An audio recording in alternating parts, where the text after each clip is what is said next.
Good evening, everybody. Welcome to Denari's Half Dozen, a Swords of the Serpentine stream that, if you have are just joining us for the very first time, this is what?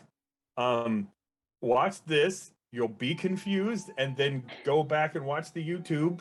Then it will make sense. And by the time you get through all of that, you can rewatch the VOD of this, and you'll be fine. But no, it's a kind of sword and fantasy adventure in the city of Eversink, and using the Swords of Serpentine system is a gumshoe game from Pelgrane Press. It's awesome for anyone who was fortunate enough to go to Gen Con this year. The author was there and running games and signing things and made some announcements about upcoming games, stuff that I'm excited about, and really mad that I didn't get to get my game signed, but I'm pretty sure I'll see Kevin again at some point, and I will have it with me, and that'll happen anyway. But our crew here are in the process of hunting down some cultists and have narrowed down the location, and we're gonna kind of get started. I'm Commander Pulsar. You can find me on the internet at Commander Pulsar all over the place. I will let our lovely crew introduce themselves using our usual our popcorn initiative. I'm going to start with Kitty. Hi, I'm Kitty. My pronouns are she, her. I am playing Riona O'Kieran of the Vuntavni, who also uses she, her pronouns. Let's go with Aki next. Hi, my name's Aki, pronouns she, they, and I play Pax, who is also used pronouns she, they. Stephanie. Hi, I am Stephanie Allen, she, her, and I am playing Lady Darren Ligorio, she, her pronouns. Cool. Hi, I'm Cole, and I am playing Alwyn, and I wanted to steal a book last session. I wanted a heist. We'll get there. Yeah. We'll get there. Oh my gosh. So I want knowledge. You're going to learn some things. Y'all learn today. It's no, it's fine. I'm sure nothing terrible will happen. Anyway, It'll be fine. Yeah. So one of the things we learned. Okay, so recent history.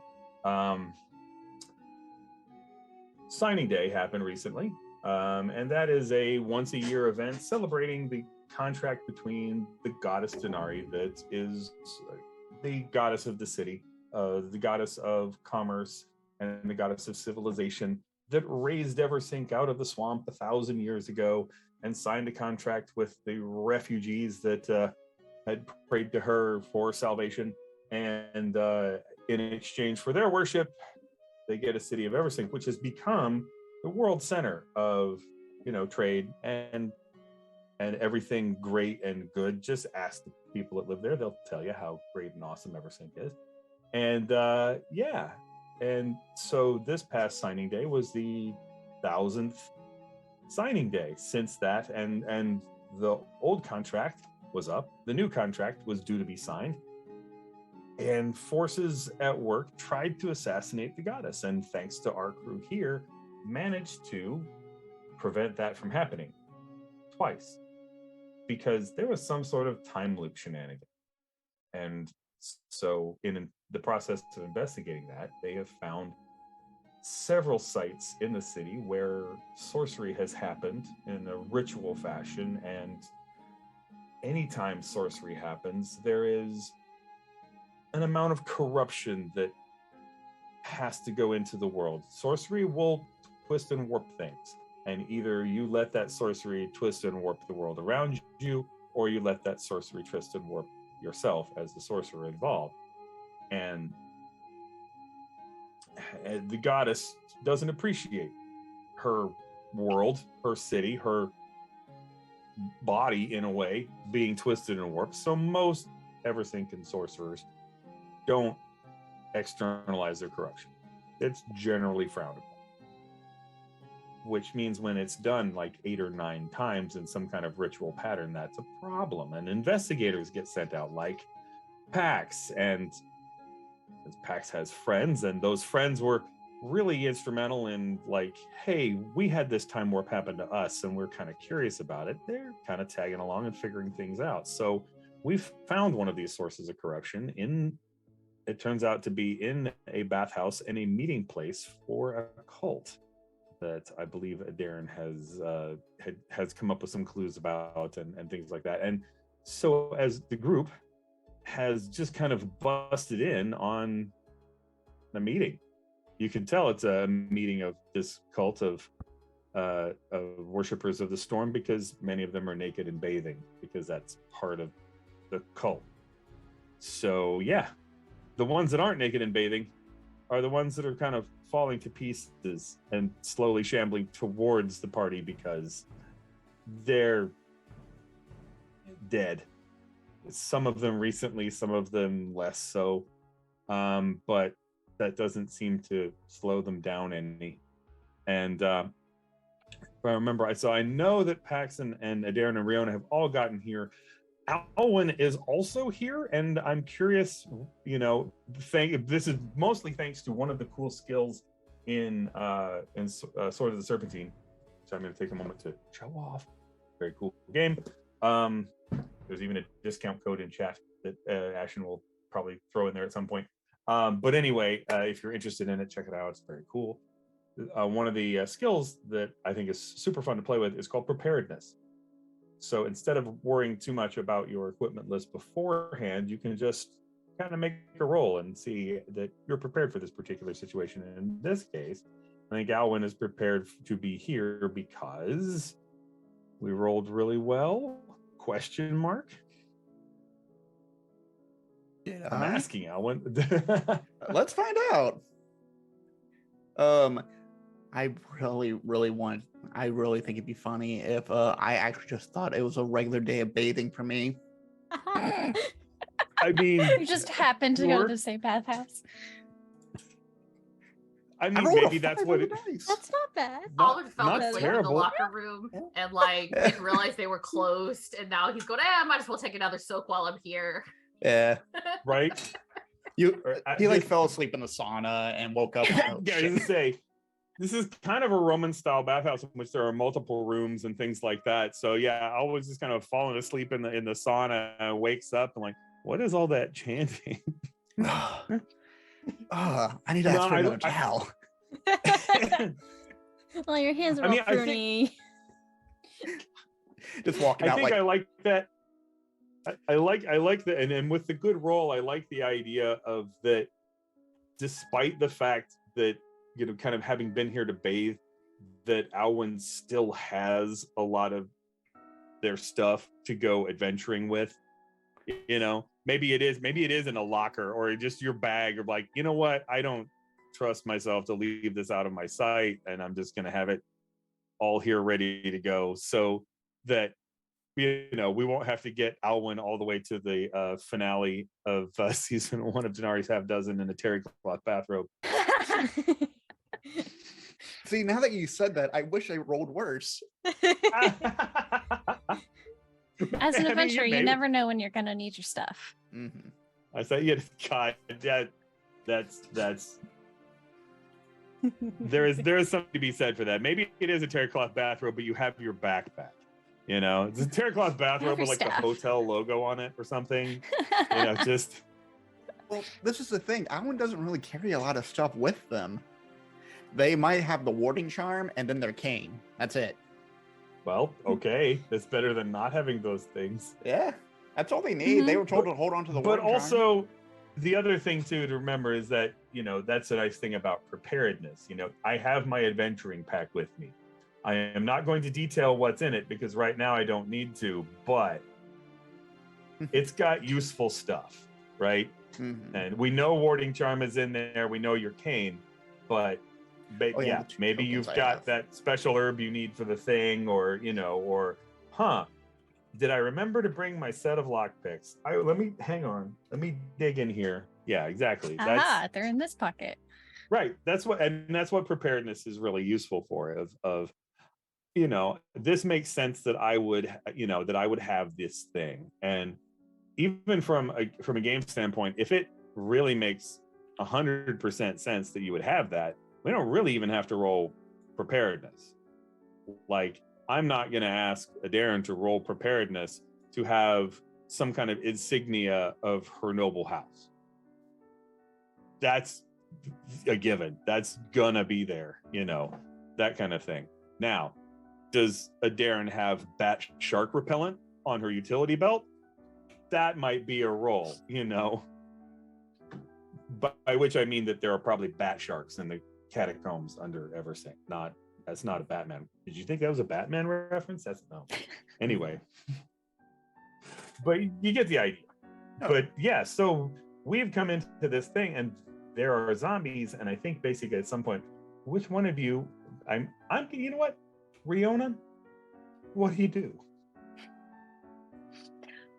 So where are we?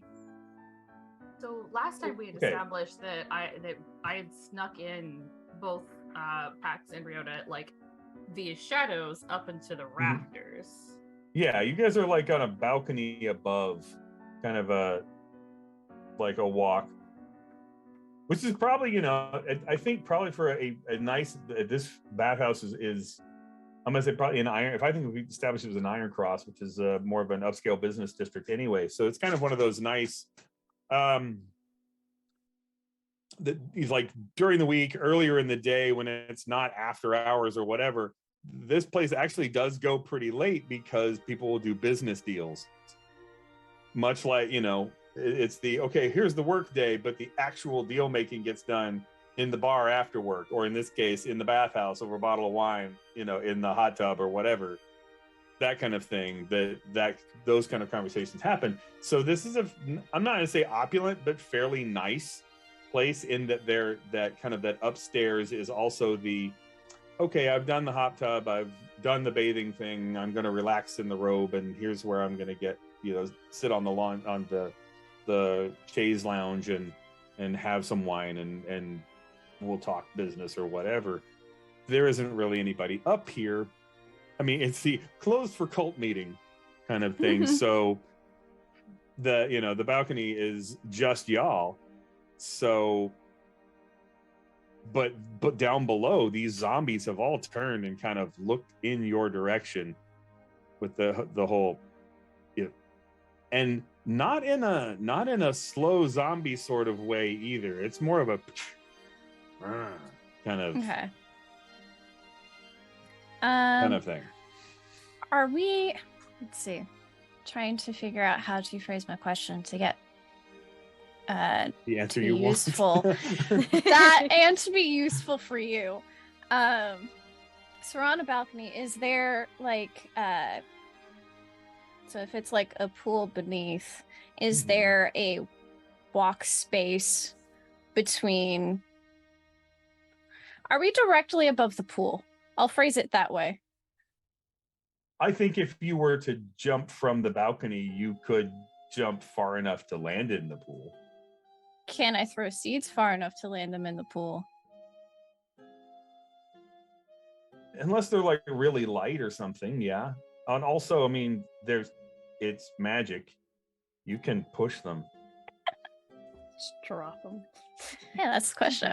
That's the answer I was looking for. Pulsar's good.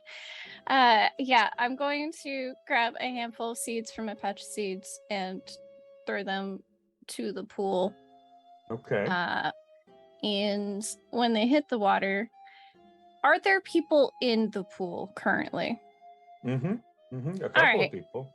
It's kind of it's again the bathing part of this cult is like it's the whole idea of cleansing yourself, for washing yourself clean of the sins that the storm god feels that you possess, or whatever, that kind of thing. A clean slate, or anything bad you've done is, if you do this correctly, will be washed away, including all the murders, and that kind of thing. So there's that kind of, I'm going to get baptized all the time then, because the murders. Anyway. So yeah, they're probably at least, the high priest, I guess in this case, the officiant leading the whole ritual is kind of kind of little bathing loincloth, and some kind of, not a stole, but like a little symbol on around a thong around the neck, that kind of thing, but not wearing a whole lot of clothes other than that, because we're in the pool, in the pool. Yeah. And there are people around that are kind of like have been cleansed or are waiting their turn, etc., and that kind of thing. Okay. For the chanting and all that other necessities of you gotta have the chanting. Cult rituals. Are there more people in the water than out? No, there's only like 3 people in the water, and there's probably and not like it's a huge cult either. I think there's like a total of 8 people here, but you know. So when the seeds hit the water, I would like to use sorcery to make them turn into water plants and entangle the people who are in the pool. Okay. So, all right. So we're trying to basically restrain those 3 people. Yes. Okay. And all right, I think attacking more than one person, and but would you like to spend some sorcery points on this? Sure. I mean, that's a thing you can do, right? It is a thing I can do. I'm going to spend 1 for now because I might want my other 3 later. Okay. So spending a sorcery point is all about making sure that the spell lands and hits. It's because it's sorcery is an attack, and they'll get to defend themselves.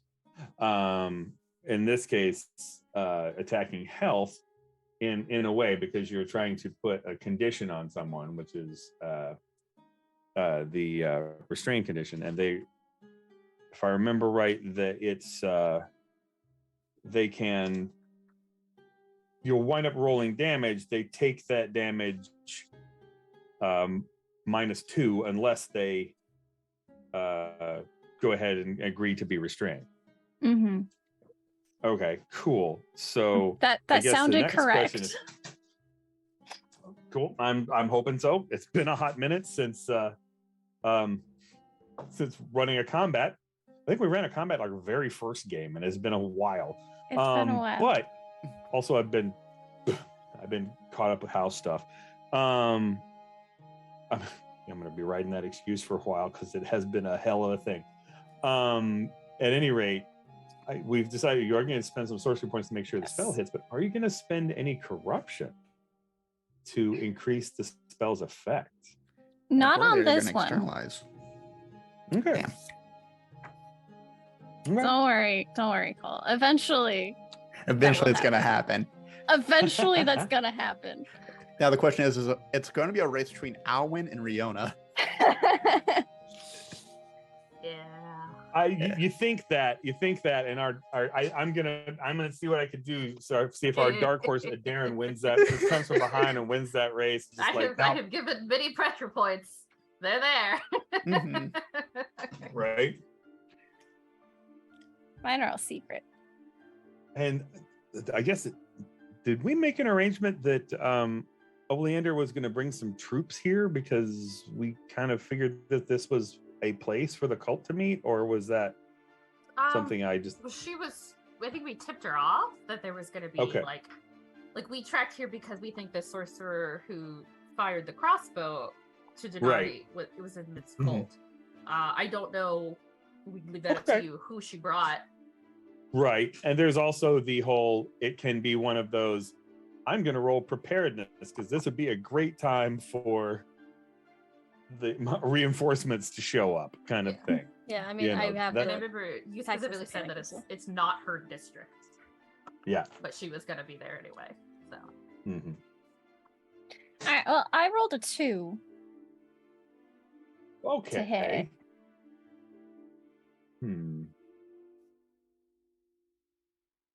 Well,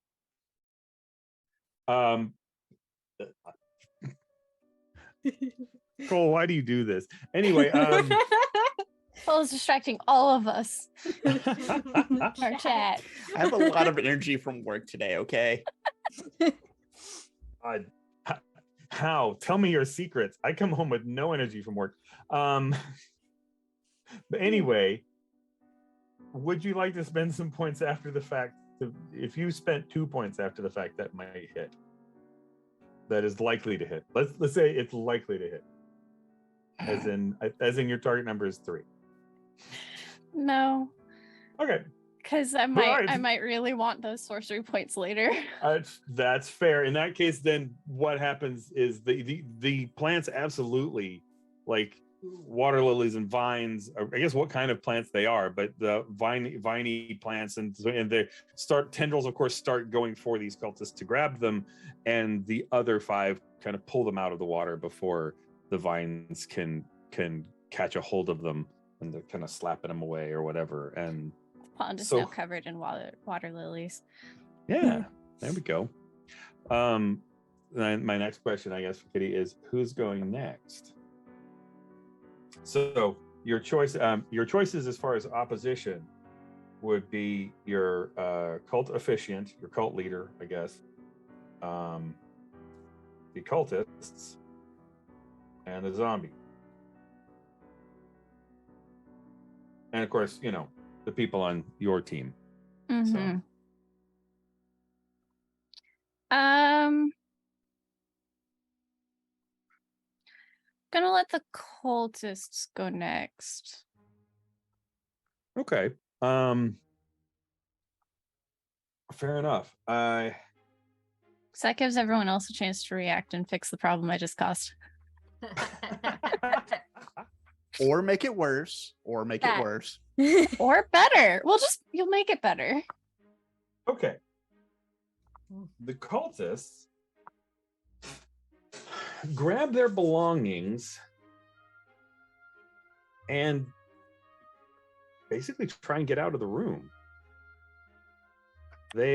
So if this is kind of not an Olympic pool size room, but it is rectangular in that, so that there's kind of to look at it from a top down, so that you guys would be on kind of the right side, the east side of the longer edge of the pool. They're mostly grouped around the north edge, and the zombies are kind of spread out along the bottom and either side, or the south and east and west. There are other rooms to the north and the south, and the cultists are headed north into like a changing room, essentially. And yeah, they're not flinging weapons. The chanting obviously stops and becomes more of a general what the hell kind of hubbub, that we're under attack, what, why, etc. Just Does Alan have a bagel? If he's coming out of that room running into the cultists going in. I think check the bagel goes into the pool. Yeah, exactly. Yeah, he had a bagel, was gonna eat it, and gets shoulder checked by cultists. The bagel goes in the pool, sinks under water lilies, but you still got your terry cloth robe and your adventuring bag. You managed to hang on to that, going, what the heck is Riona? Just kind of one of those, why are my friends here? Pointing at them Who are these behind people? the mask. I know who all 3 of you are. Why is the pool Straight covered in plants? Wait a second. I only know one person who would do that. Yeah. I put that in as a joke, but if that's actually what we want to happen, I am down for that to happen. I would love to be knocked over by an entire... There's no reason not to put you like right in the middle of the bad guys. That has never gone wrong and gotten you stabbed in the past. Anyway, I will say though, the cultists are in fact going to choose the cult leader to go. Of course. Shock. And they are going, this is the gentleman that Adarin has run into. In this case, he grabs his little bit of belongings, which includes a crystal with some kind of electric blue light coming from it, which he says some words, which you think maybe they're probably in Serpentine and has something to do with calling a storm. And there's a crack of thunder, which is deafening in this kind of echoey small space. Imagine setting off like an M80 in a gymnasium kind of thing, just sound wise anyway. Setting an M80 off in a pool is probably just a bad idea, but at any rate, and a kind of a bubble of like ozone smelling crackling blue energy just pops into existence around him and then fades from view anyway. And then he kind of backs up, kind of keeping himself between you and the cultists, again moving to that north room. And his choice of people to go next would be the zombies, who because they're not incredibly bright, they're not going to try and find stairs, but they are going to try and climb the pillars that hold up the balcony to get to where you are at. And that would take a move. Fortunately, they also have a little bit of malice to spend, and they're going to do that to use an ability called Lightning Speed. I don't like that. Which No, thank you. Fast zombies. No, thank you. Which means that they will be able to climb up those pillars and make an attack. Oh. Cool. Sounds so disappointed, Pax. Now they're climbing up the nearest pillars, which means that there are really only two of them that are close to y'all. And climbing up, I'm going to bet that Riona is probably in the front there. Would have had to have been to throw seeds. And Adarin is definitely in the back, which means the two front people are probably Riona and Pax. Mm-hmm. So, Sounds right. Yeah, I Yep. believe it. Yeah. That tracks.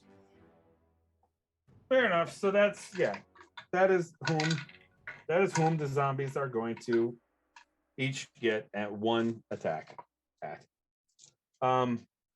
Though as a group afterwards, they are going to all kind of make a sway attack because they're being scary, and striking fear in the hearts of people is something that zombies do, not on purpose, but they do that. So attacking Pax, I think a 5 will hit. Yeah. Does 5 beat Pax's health threshold? Sorry, somebody's decided they want to yell at me right now, and I'm telling them please don't. Fair. What was the question again? Does an attack of 5 hit Pax's threshold? I believe it does. Yeah, Okay. it does. Because with my armor, I have a 4. Yeah, that's fine. Well, they do a fixed amount of damage. They do 6 points of health damage. It is claws and teeth and stuff. Zombies aren't zombies can be infectious and give people zombieism. There's not a particular indicator. These don't seem to. I would have to also spend malice for that, but I'm not gonna. So, but yeah, Pax get bit, but it's not a critical hit or anything, so they're not ripping off their skull or anything like that. It's more of like grab on the arm and chomping down, and that's painful. Against Riona, a 6. That'll also hit. Awesome. Okay, also 6 points of See if damage. I could dodge, but I think I had to have done that before damage was rolled. Well, if you just remembered it, Yeah. then we can. I'm fine to back that up. If you're gonna dodge, tell me. That's a thing Yeah. you can do. Yeah, I'm gonna use a point of athletics to try to dodge. Okay. I have to beat whatever they rolled. You had to so beat I a 5. I have to beat a 5. We'll see what happens. Like regardless, if not, I'll just take the 6 damage. That's fine. Yeah. Yeah. We know what happens if this doesn't work. So fair enough. So that's a 1. I did not okay. dodge. I dodged in the way. Fair enough. There are like 3 zombies, so you did dodge the one you were trying to dodge, but not the one that you weren't trying to dodge, and that's the one that bit you. Yeah. Oh, Okay. ow. Well, the zombies do have to select someone else now to go, so that's gonna be Pax. Okay. Let's see. I am going to probably try to stab the one that bit me to get it out of my way. That Because if seems I'm like not quite at the front, then I'm not that tall, I probably can't see over to see anybody else to hit. So, get out of the way, zombie that's probably at least a foot taller than me. So I mean, zombies are former people, so they're not always tall. But I mean, I think this one, in the case that most people I ever think are taller than Pax, at least maybe by an inch or two. So yeah, I think it's a good bet that the zombie is taller than you are. But yeah, go ahead and roll to hit. All right, I'm gonna... Zombies are not hard to hit. That's a plus. Okay, then we'll see what happens. That when is I do good. it without using. You do want to roll really well, though. I promise you that. That's Okay, then I will spend a point of. critical. At a Critical point hits are. We'll try at least a point. Let's see what happens. Yep. Remember, anytime if you beat their threshold by 5. I have that many points, so I just want to make sure I hit first. Yeah, So that'll be a that's fine. 6. Okay, not a critical, but it does hit. Go ahead and do damage for that. Well, that went away. Next one. That would be a 6. Okay. Right, cool.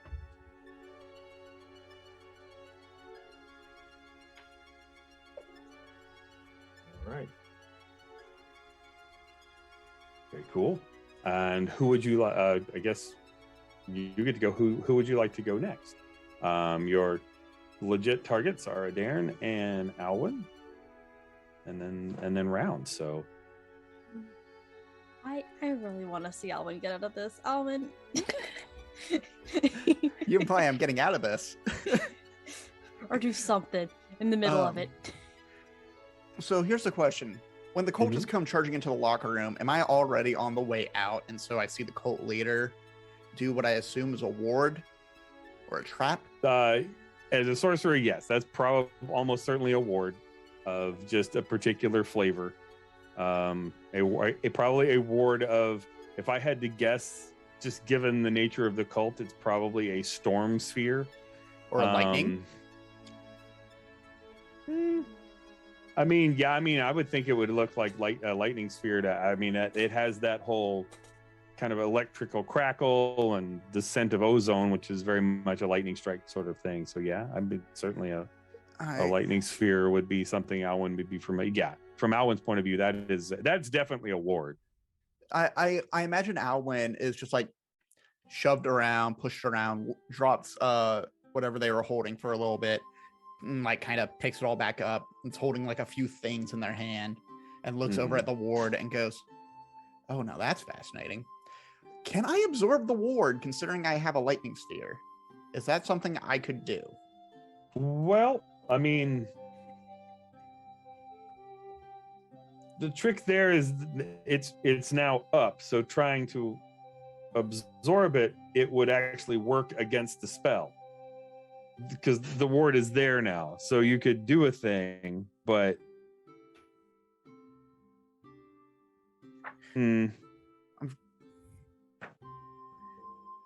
I dispel it? Probably then? not. I think it's just that's gonna work for him as far as reducing damage. Though you could,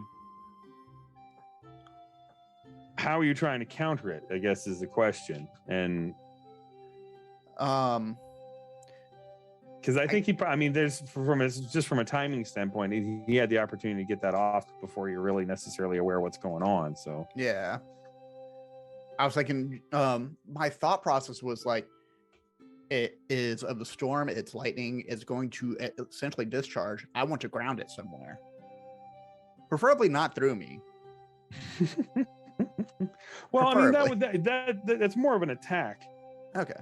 Right? Is that if it was an attack, if it was a lightning attack, it's just a ward is a ward and from a mechanical standpoint. What it's intended to do is absorb damage. So it basically they'll take half damage until the amount of damage that ward can take, is eaten up. Now that's a thing you could absolutely do with lightning. If anything is going to overload a ward like that, is being struck by lightning is probably on that list of doing enough damage to kind of like, okay, sure, half damage. Well, here's 100. Half of that is,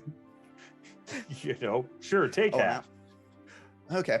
So I think Alwyn just like steps out and like brushes down the robe a little bit, looks back at the crowd of cultists that ran inside, looks up at the zombies, and then looks back at the cult leader guy. Uh-huh. Y'all had a cult meeting in here and you didn't tell me? Like, come on. I feel like I go around doing sorcery for no reason other than lightning the cult leader. Just clack the cane down as hard as possible, and through the cane, just a giant, like a nice purple light goes right through it. And I would like to sorcery attack that motherfucker. Fair. All right. Yeah. Like I say, it's a ward. It just reduces the amount of damage. It's not any kind of armor. So yeah. Just that to hit is about average. Yeah. So or the health threshold in this case. So and I'm going how many points of sorcery would you like to spend on this? Would you like to spend any corruption on? 3 sorcery. I'm not going to corrupt the area yet, but I am also, as I'm doing this, I imagine it's getting like Alwyn is walking close to where the cult leader is, and it's just like pointing the cane out in a very much unlimited power stance. That's to say, go ahead and use the force lightning. And this, and next round, Riona can throw you down the air shaft. I rolled a 1, got a 3 plus 3, so 4 total. Cool. 4 is what you needed to hit. Okay, so thank even God. Even with the 1, that's it. I mean, you get close enough. That's a cool he's trick, probably dripping wet and conductive to electricity anyway. He's very like Alwyn to not even consider that.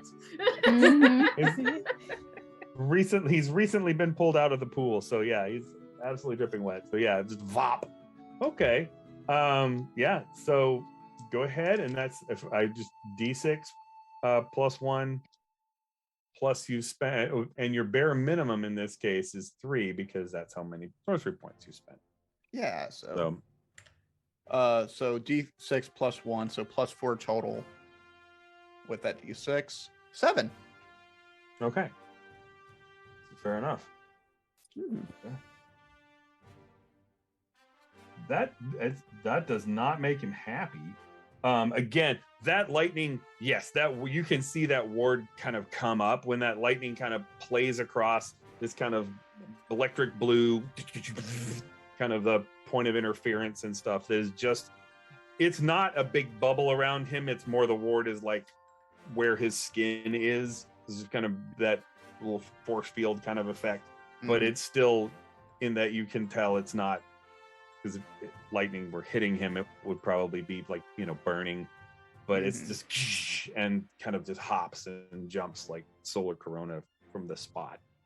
And but he's still kind of reels back with the force of it and where did you what? Look, I fell asleep and it doesn't matter. Can you give me that crystal? It looks cool. Darren, he's got a cool thing.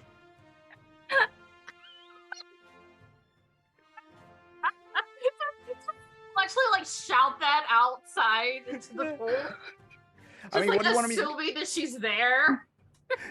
Assuming. I see 2 people up there fighting, and I'm like, okay, Darren's somewhere. I mean, I was gonna say it's not a bad bet. You just kind of look somewhere into the shadows. Hey, Darren, he's got something cool. never I actually thought this looking was at the in right locker shadow. room, and that like it was all taking place in the locker room. And we couldn't Shouts from see the it. locker room. No, I'm going home. Okay. All right. So the sorcerer with the who had the crossbow, who shot Denari, he's the one that Cole attacked, or different? Yep, he is. Oh, it's that guy. Yeah. That one. Yeah, the one that really tells don't you like this that, guy. the one that tells you that it's okay to externalize your magic. It's really not that bad. Yeah, I don't like this guy. I don't like this guy at all. I didn't like him either. Yeah, I destroyed his brain once, but I don't want to do that this time because we gotta question him. I mean, I want to, but can't.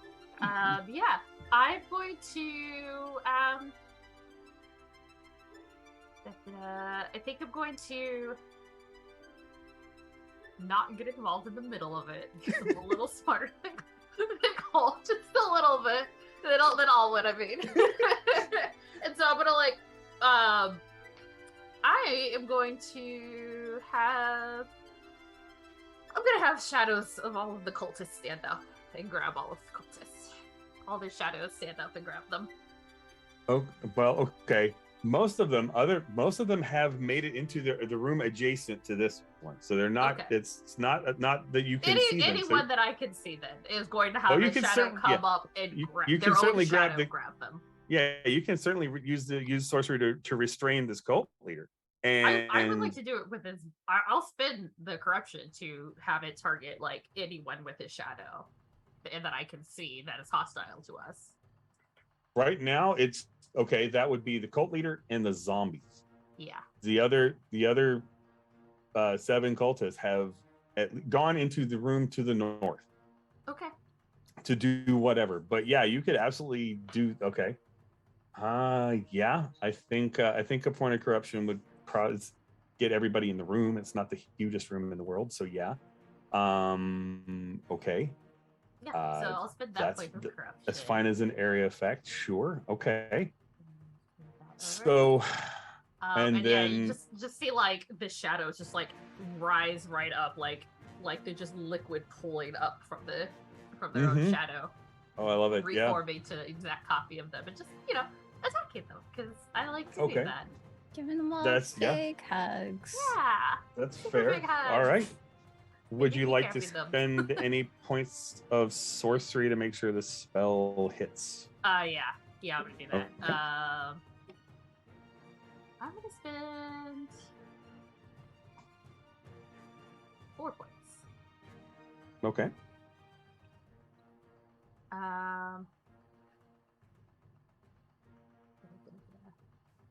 Oh, while she's doing that, quick question, Pulsar. How dark is the room, or how is it lit?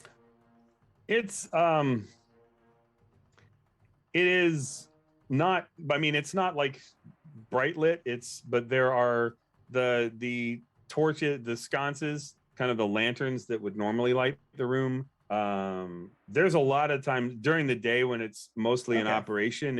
There's a lot of natural light that comes in, but that's kind of through slanted windows and things like that. There are provisions that it's eventually going to be an underground thing because every building it ever sinks into the ground. So now, because it's after hours, there are lanterns.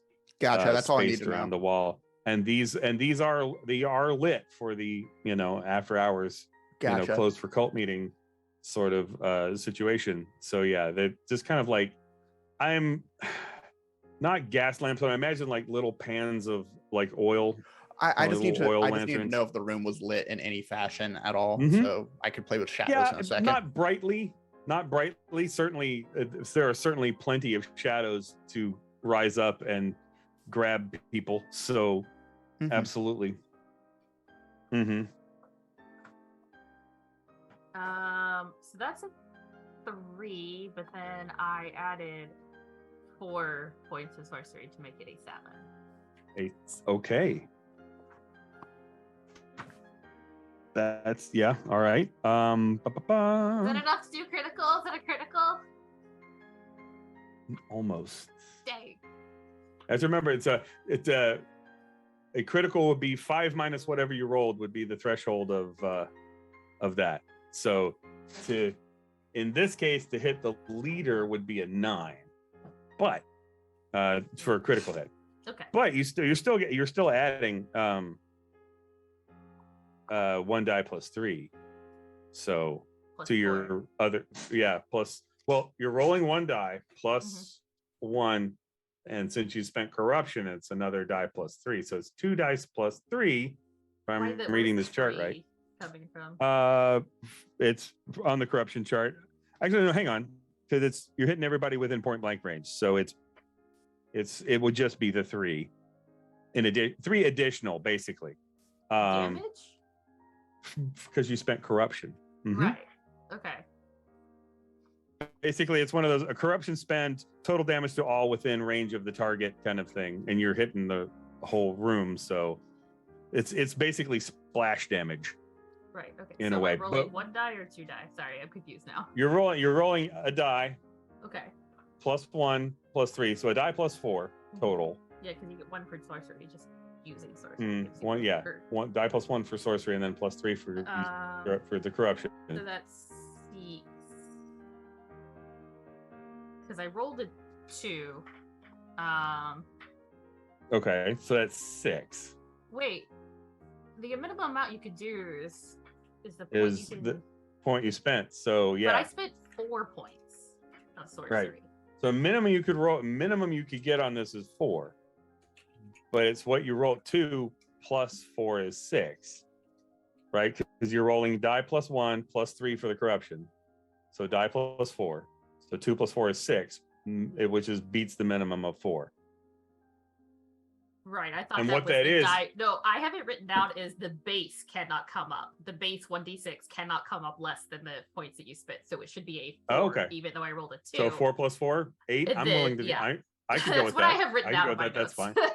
Yeah, no, I'll have to check with that because I'm not sure if it's the minimum, the total minimum, but I like that the die can't go lower than that. Yeah, that's fine I because broke it out like the damage the whole is base point plus modifier plus investigative spins plus critical hit plus teamwork minus armor / grit minus wards. Honestly, I think spending points out of your skill pool. I think spending points out of your skill pool should be fairly powerful. So yeah, there's nothing wrong with that. So basically, it's 8 minus. So we're trying to impose restrained on these people, which means that they either agree to be restrained or they have to take what you rolled minus 2. So 8 minus 2, they have to take either 6 damage or be restrained. In the case of the zombies are all not smart enough to not take the deal, so they're all going to be restrained. In this case, the cultist, he is not happy about it, but is not hurt by the shadows because of the ward, and is just kind of like grabbed and struggled and like, oh, okay. Reinforcements. Fine. So, Darren, who's going first next round? I think I want to. I'm going to give it to Pax. So she can be it. Okay. So the zombie who bit you was restrained. Awesome. Sorry, I had to step away there for a second. Let's see. I haven't checked my spirit sight since I got in here. Is there anything I noticed before really looking? Well, something one that kind of the corruption that you guys were tracking down is here, but it's not here. It feels like it's below you. Okay. So apparently where that bigger spell took place was farther below this particular spot. Now, obviously, several bits of corruption have happened in this room really recently. Oh, Shock. I should roll my corruption. Sorry, I always forget that because you do it afterwards and I forget everything. I mean, Alwyn and Riona probably should roll some corruption checks there too because they've also thrown. I didn't spend corruption. Neither did I. That's fair. Okay. All right. Fine. No, they don't. Are we externalizing this corruption at all at this point? No. Please no. One of these days, she'll probably still say no. Yep. I like that. You know. Where is formula? for that? I forget. It's a health check, like the number of points I spent plus. It's 3 plus the point, and 3 plus the amount of corruption. So your target number for is the health check. I thought it was. Mm-hmm. 2. Oh yeah, it is. Jesus, 3 plus 1 point. Well, I spent 1, so I have to roll 4. Mm-hmm. No, I mean it's a health check, so you can spend health points to make sure you succeed. So I don't have a ton of help. I mean, it's a resource, you know. Any Magic player will tell you that only the last one counts. All right, I'll spend 2 points of health. Not wrong there, Pulsar. Well, I rolled a 4, so I passed it.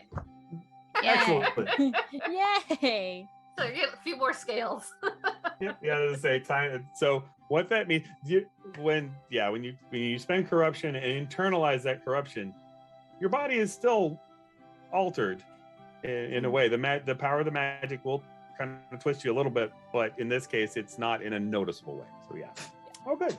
Very cool. So Pax is going first at the beginning of round 2. What would Pax like to do? The zombie, which would normally be like, "Arr, arr," is literally grabbed from behind, like at the elbows and the arms, and by its own shadow, and being kind of pulled back and pinned. So, Well, that's nice. I'm gonna shimmy around so I don't get touched by anybody to the edge of the balcony, just to kind of glaze over, because I did not. If the zombies got up there before Alwyn could fully come out of the room, then I probably didn't really see what happened because small. fair, well, okay, but I mean, that's just a matter of like the kind of the railing on the balcony is like up to here. Oh no, I meant the instead of zombies. Here. Oh well, the zombies have come to you. They're over the railing and kind of in your face and Yeah. bit So I went mean, around them back to the railing so I could look down and see Sure. what was happening down below. Well, yeah, the zombies got up to us before Alwyn did his thing, so. that may have. I mean, you probably, if nothing else, would have seen flashes of light, purple and blue light, lighting the room better than the lanterns that were there. You know, because the lanterns kind of have that orangish, reddish kind of glow.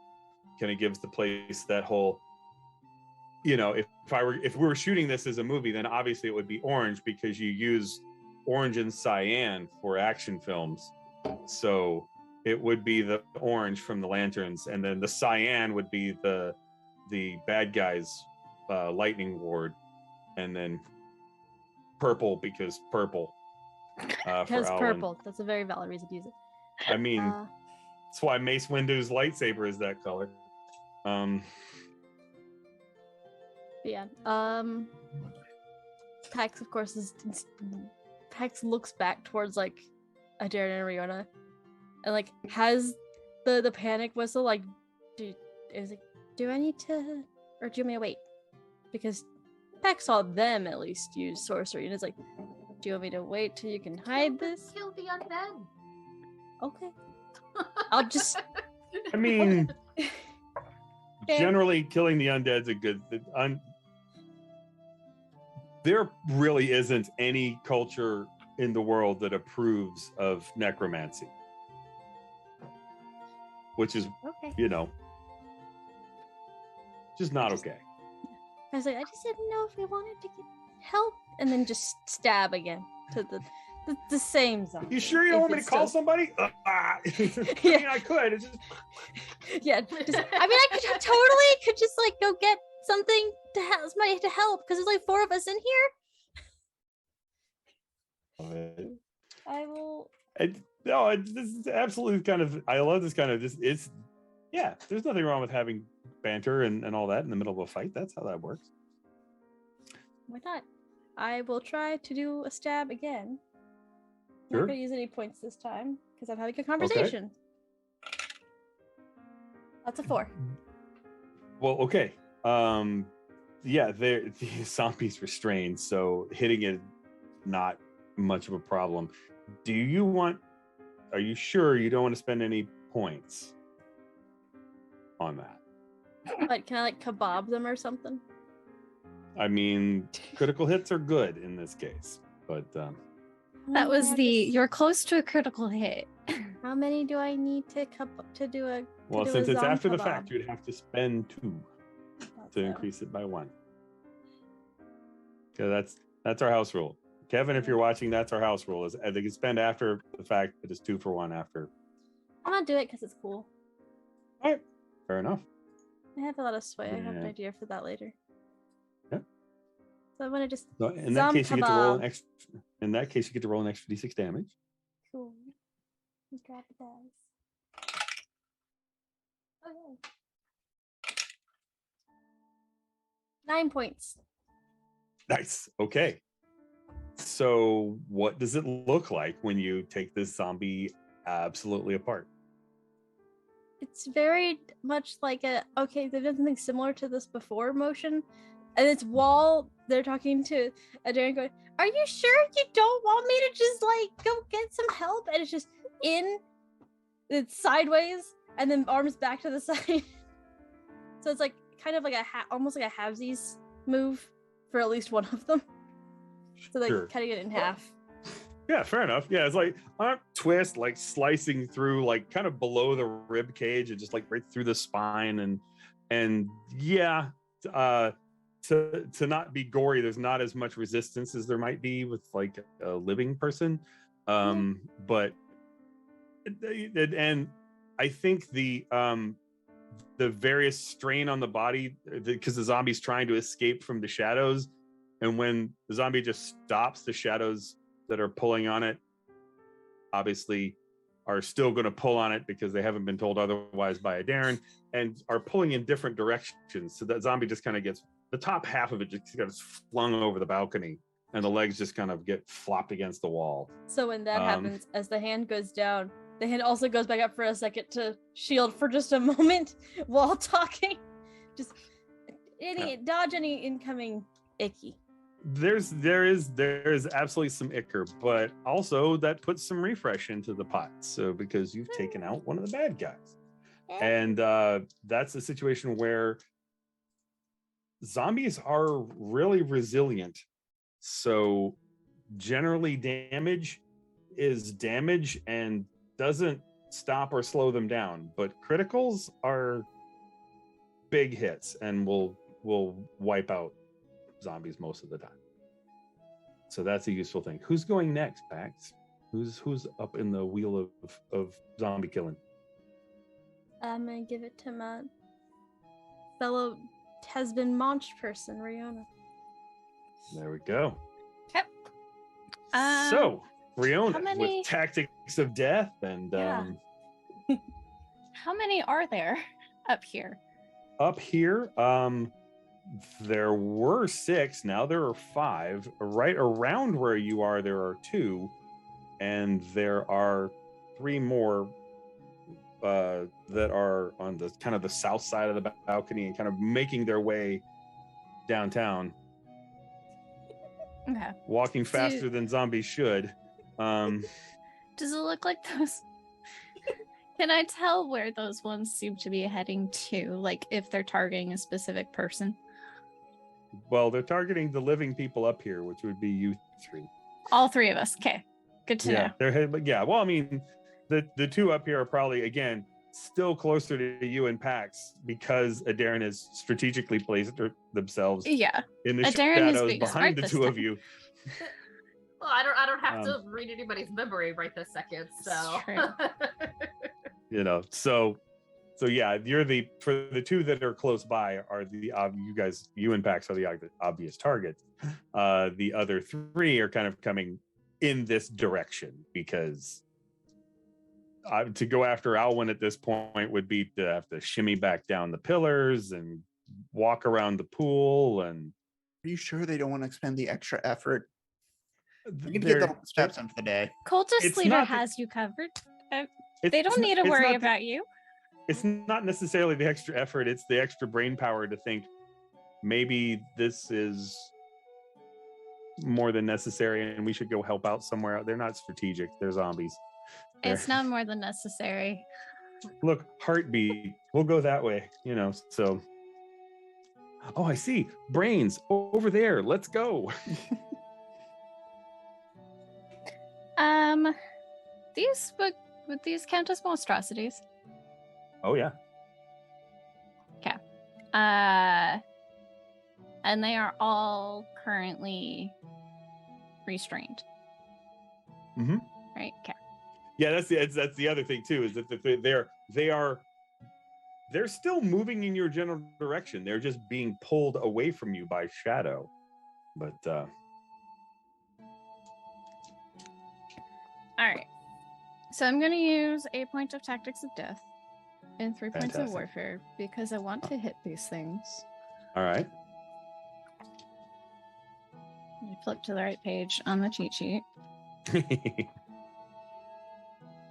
It's been a while since we fought. Okay. I'm going to use the Tactics of Death to hit, so that way I can get big points. Mm-hmm. Well, I mean, I was going to say that you would know that critical hits are what really hitting. Yeah, that's what's really going to take out a zombie. Okay, so that's going to be an 11 to hit. Okay. And 9 damage. 10 damage. 10 damage. All right. So that's 2 of them that you would be able to critically hit on, because an 8 will take out 1, and then -3, or an 11 will hit. So -3 is still an 8, which is still a critical. If you wanted to hit a third, you would, but it wouldn't critically kill it, or wouldn't critically do it. But yeah, at 10 points of damage is just, yeah. How does Riona take these zombies apart? Or, I mean, what does it look? Give me this action sequence. So you know, this is our Xena warrior princess Riona actually cutting loose moment. What does this? Yeah. Riona's going to take a couple steps back, so that way she can properly aim at these things at more than one. Because arms and face is not conducive to aiming a bow. And then she's going to hit them both with headshots, because that's fun. Obviously, that's how you kill zombies. Headshots. Headshot. So yeah, all right, fair enough. And very cool. Yes, just kind of a kind of headshot would, like, I'm also picturing like the shadows like taking the zombie, like holding the head still. It's just like, yeah, sure. Like they're like fully immobilized kind of thing. Like, do it now kind of thing. And the William Tell. So yeah, I mean, it like probably one that's very close. It just like takes the head like clean off the neck and splashes into would splash into the pool, but kind of lands on this water lily, which has continued to grow, by the way. And there's kind of these big lily pads kind of covering the pool. Yep. And it's kind of, and it just kind of rolls and finally finds a gap between them and splashes into the water. Yeah, the other one is just kind of like just nailed to a pillar.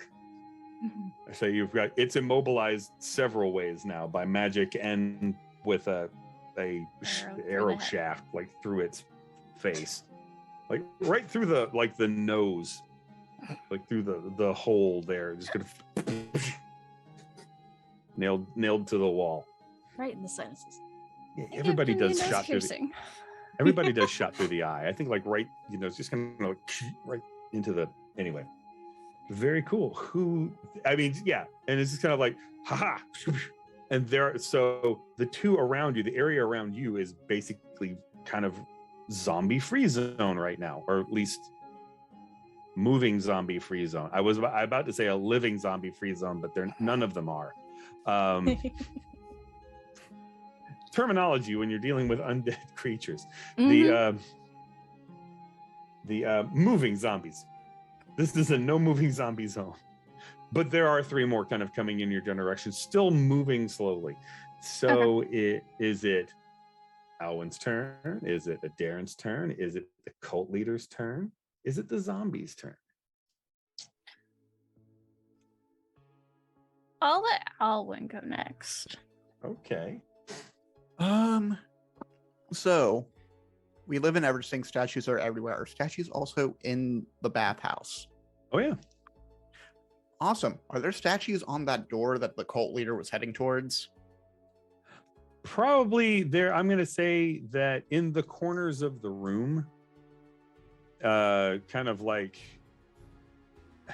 you know how like public buildings or something like like the Y or whatever will have like, here's a brick dedicated by, or somebody who helped pay for the public. Yeah. They don't do that. They don't necessarily do that in Eversink, but there are statues and maybe little statuettes. The upside is, yes, there are statues here. The downside is they're about 2 feet tall.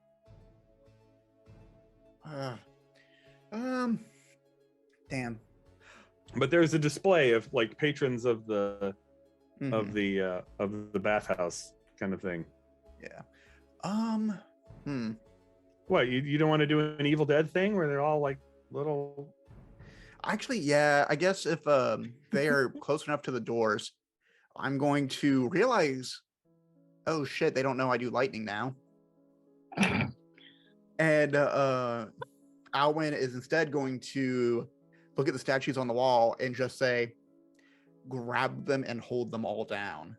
And the statues on all the walls are going to come to life and start grabbing the cultist and the cult leader. Okay. I mean, you could probably see. Okay, so some of them will run into the room, the antechamber, the kind of the dressing area that you've come out of, and I would say something that Alwyn would know from having been in that room is that there are exits to the north as well that kind of go out the building. There are stairs down, so on and so forth. So Gotcha. I really wanted to figure out a way to just like lock down the building and force them to stay inside. To where I bet that doesn't necessarily. It's not out to the street. I mean, it's not like a come in off the street, go straight into the. This is like a, But yeah, the stairs down don't necessarily leave the building, but they do go down. Anyway, well, if they're trying to leave, I guess I won't stop them then. If they're trying to go through that other door on that, through that. I mean, you can certainly grab grab this cult leader. I mean, that's definitely a thing you can attack and restrain. He's already restrained, though, isn't he? With the shadow? Yeah, I mean, there is, like I said, he's got that ongoing effect that if he decides to take that 6 health. Oh, that's ongoing? I thought it was just a once thing. I didn't realize. Well, I mean that. Yeah, that would be when his turn comes around. It won't be. It is a once thing. You'd have to. That would be the next attack. But he chose to be restrained, so he's restrained at least until it's your turn again or his turn. Okay. And he can kind of go. He did not take the damage, so he can't. One of the things he can't do on his turn is move. Oh, okay. He can't move. Well, he can't. Okay. Again, it's in the D&D condition kind of thing is that he can't leave where he is. He can't go somewhere else. It doesn't mean he can't move. You know what I mean? Cannot leave the space he is standing in. Right. Restrained is not immobilized, I guess, is the way to put that. Grappled, not he can still punch you. Yeah, exactly. Yeah, exactly. There you go.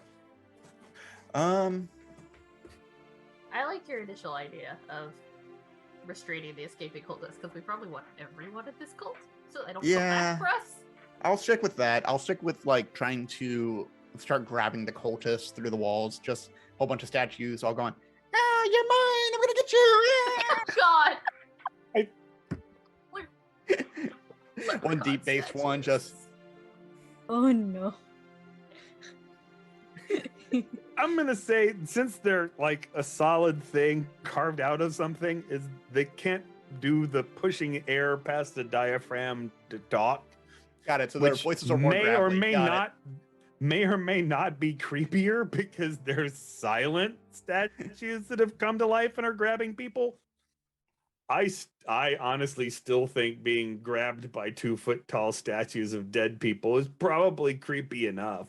But yeah, I am definitely spending corruption on this and 2 extra points of sorcery because I know there's some in the pool that I can always grab later if I need to.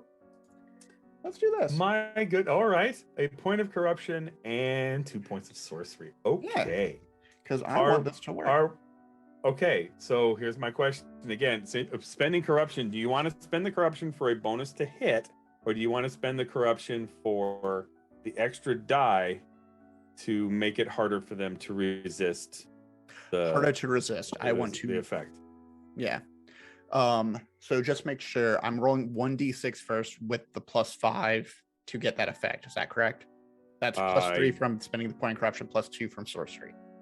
Well, if you take the +3, then it's +3 on the 2 hit, or the d6 of damage. I will say probably on the 2 hit is fine, because the cultists are not going to be, they're not high refresh targets, which also means that their health to avoid being restrained is probably also not high, which means that it's not going to take 11 points of damage for them to go, that's too much, I'm just going to be restrained. You know what I mean?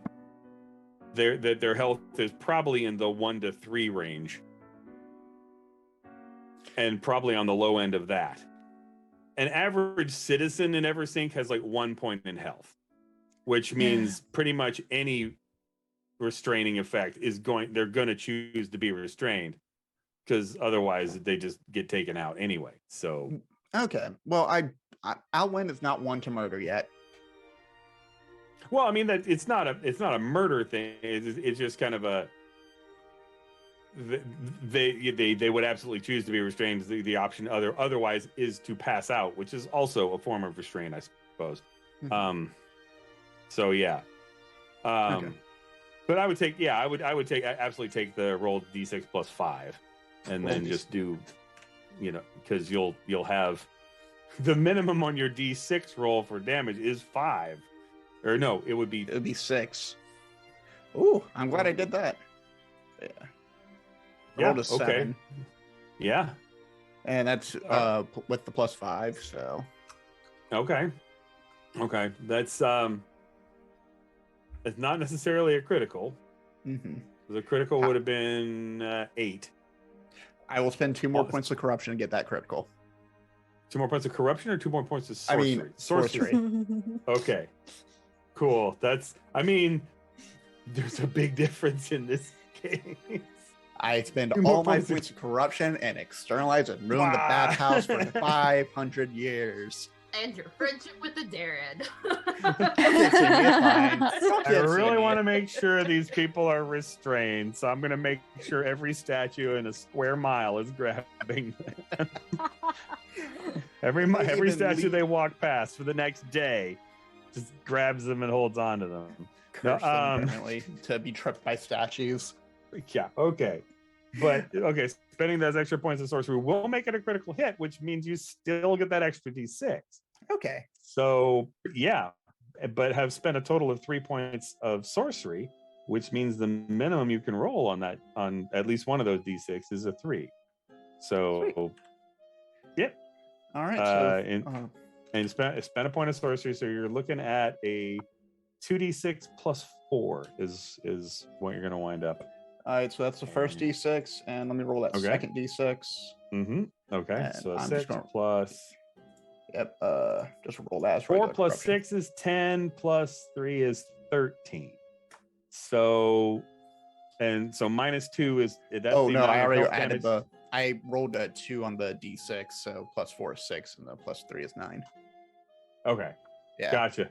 I see how you did it. All right. Cool. Yeah. So 9. They have a modifier option in there, so I can. Yeah. Perfect. Cool. That's what I get for not scrolling over to see how you've done the math. Mm-hmm. But okay, give me cool. 13, So that, yeah. No. Well, I mean, again, these are pretty much average citizens of. They are not sorcerers, so they're sort of average citizens of Eversink that have bought into this cult thing. That's that doesn't make them still not a baker or a street sweeper or whatever. They just have interesting religious beliefs. That's Eversink is full of folks like that. I know like half those people. We play pool on Sundays. Yeah, sure. And they swim in the pool on Thursday. Yeah, exactly. At any rate, they told me to go to the bathhouse on Thursday, and I forgot. Yep. We're having a meeting. You don't want to be there. unless you do, and that's fine. But anyway, they are none of them going to spend the 7 health to avoid being restrained, because none of them have 7 health to spend to avoid being restrained. So yeah, they are grabbed by the Lollipop Guild and pretty much tackled to the ground. They just all come up and they're just all marching like. Oh, little statue. That's Well, some terrifying. of them, I mean, there's some of them, the statues are like women in dresses and stuff, and so it's just kind of this little wobble. Just like, I'm just having the horror movie moment of like, horrifying. It really is. It's the little Mrs. Butterworth's bottle just like coming to life and like grabbing you by the ankles and tackling you to the ground. Yeah. No, have you ever seen the movie, the film Toy Soldiers from like the mid '90s, where like all the toys the get action figures come to life? Yeah. That's what I'm imagining now. Oh my gosh.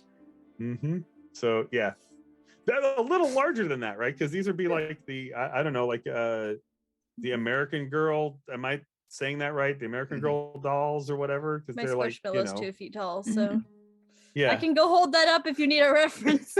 yeah, right. That was American Girl dolls are like 12 to 18 inches.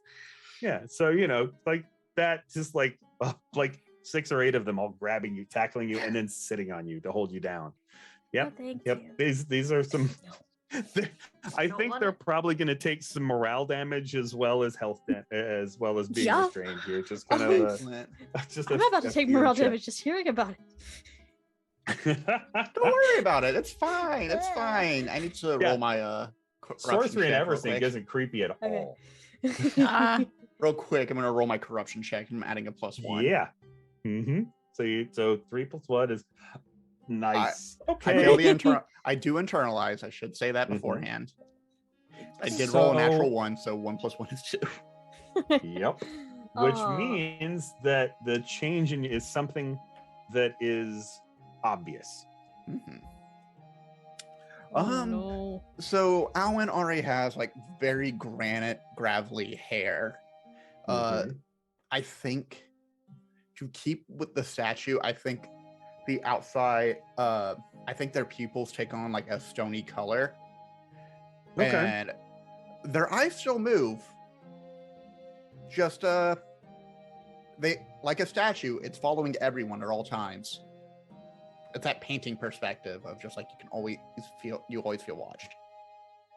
What turns to granite? Sorry, say that again. His eyes. You can't ever tell which way Alwyn's looking because it feels like he's looking at you all the time. All the time.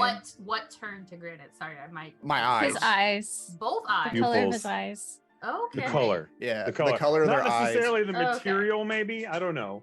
I mean, they could turn to stone. They would still work. It's magic. Yeah. I mean, that's what I was thinking. It's just like Alwyn is now always looking forward, but he is looking at his peripherals as well. You just can't tell.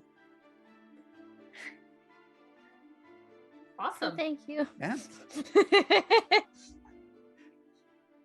Good news, everybody. There's a reason why sorcerers in Eversink generally don't go out in public. Because they may have granite eyeballs. Yeah, Instacart's a big thing. Or would be. I'm sure it's one of Shouty Tommy's many businesses. This is grocery delivery. I got your eggs. Anyway, too many eggs. Alwyn, who's going next? I believe Darren's. It's just Darren and all of the cultists. And I'd rather Darren go next. Yeah. Are you sure? Because that will give the cultists a double turn. I think they you are should going pick to pick. next. They are going to pick themselves no matter what. Yes, well, they'll pick all of themselves, and then they'll have to pick a Darren to finish the round. If a Darren goes next and they end the round, they'll pick all of themselves, and then they'll pick all of themselves again. Oh, fair. Yep. Okay. And then they'll pick us. Let's go ahead and this is the strategy continue. This is the strategy of elective initiative. Yeah. Let's go have the zombies go next because the cultists they're not going to move for a little while. Right. Okay. All right. The zombies are going to break free of these shadows because it's been long enough and they have been pushing towards it, and because they're going to spend some of their magic, well, not magic, but their ability, the points that I have to track their pool of abilities, and I'm going to use lightning speed again. And basically that use of lightning speed will mostly be to break free of the restraints and to get up to where they can attack you. And there are 3 of them, so that works out because there are 3 of you. So everybody gets a zombie. Yay. Of your very own, I guess. I don't Excited want it. Send it back.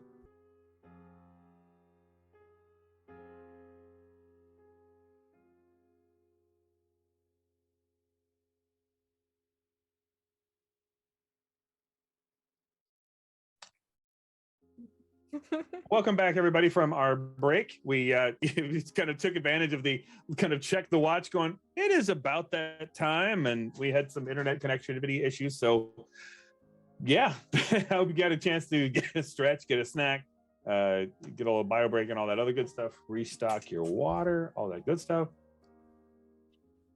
And hydrate.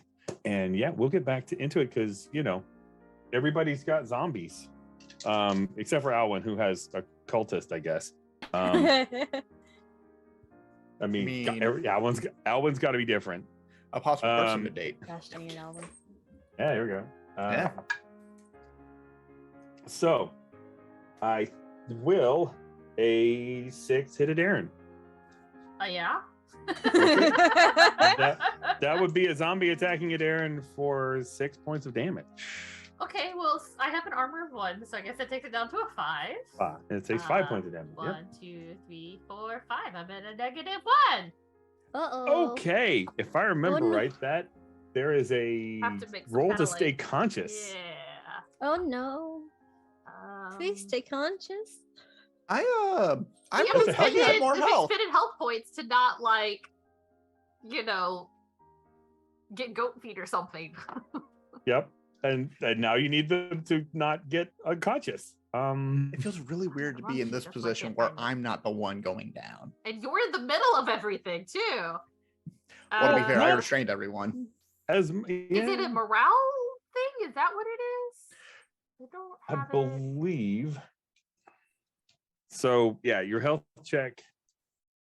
Check our cheat sheets, which mine are unfortunately packed. Crap. But yeah, I'm pretty sure it is. It to stay conscious is it's a health or morale because- test at difficulty or morale. 4.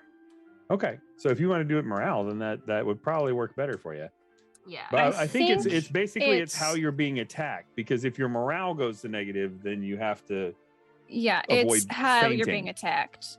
Okay. So you're being attacked So in this case, with health, yeah, so it would be physically health by a check. zombie, so it's definitely gonna be a health check because they're trying to render you unconscious through a lack of, you know, blood and body parts. Cool. um, Cool. Okay.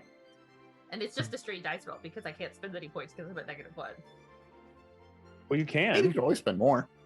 Feels like a bad idea. I think I'll just roll a die. I We'll see what happens. didn't say it was smart, but you can. I rolled a 6. There you go. Nice. There you go. Thank you. You stay weirdly shaped conscious. D6. That Maybe- would you And then stay it's just stay conscious. awake. Yep, it's one of those focusing on the pain and just kind of like that. Okay, zombie Yeah. bad. I think Darren screams though, like very like top of the lung pain kind of scream. I don't think she can Okay. stop it. Like if it does Yeah. that much damage on a bite, yeah. Yeah, I think that's the worst you've been hurt. Oh yeah, that's the largest single amount of damage I've ever taken, and it's the worst I've been hurt. Like a 6 would have been really hard for me because I only have 7 health. Mhm. So I dumped all my points in morale. I have an iron will, but I'm weak. Yep, the zombie is not going to debate you, unfortunately. So Darn. well, I guess the zombie might. But have you considered eating brains? So, Ah, allow me to demonstrate that. No. speaking of which, Riona, I rolled a 6, which is gonna be in this case because I've spent some malice. An 8. Well, an 8. That's gonna hit, right? Yes, an 8 does hit. That's also gonna be 6 points of damage, though. If you have armor, that's also gonna help. Ow. Okay. And Pax, let's see if I roll poorly here. No, I did not roll poorly. That will be also a 6. Can I Much try okay. to dodge again, or am I only You allowed to do may that try one and dodge. time? Absolutely. I dodged time because I still have a bunch of athletics points. That's where I put everything for some reason. All right, there you go. No, it's good. Oh, that's not. I would spend some points on that because you need to beat a 6. So, and what else are you how many using athletics points points for? What else are you using athletics points for right now, other than parkour? So but this might be a good use of parkour right now to avoid zombies. Yeah. I would literally have to use all of my points because I rolled a 3. I'd have to use all my athletics points. So I really don't want to get hit because I don't want to go down either. So I'm gonna just do all the athletics points to have a 6. Okay. Yeah, but it would work. So then you would dodge and not take any damage. So that's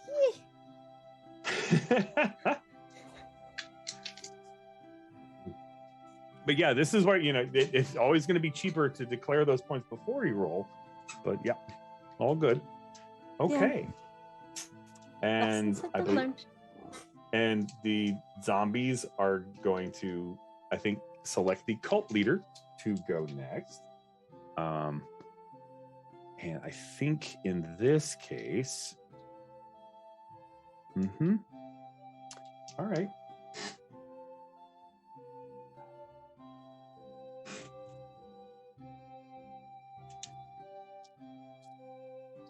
He's going to say again more magic words in essentially a dialect. It's Serpentine, but it's like a dialect of Serpentine that Darren probably don't know, or it basically, again, you can pick up words. It's like if you spoke French and somebody was speaking Spanish, kind of thing. They're both Romance language. It's a dialect of Serpentine that sounds familiar, but it's not.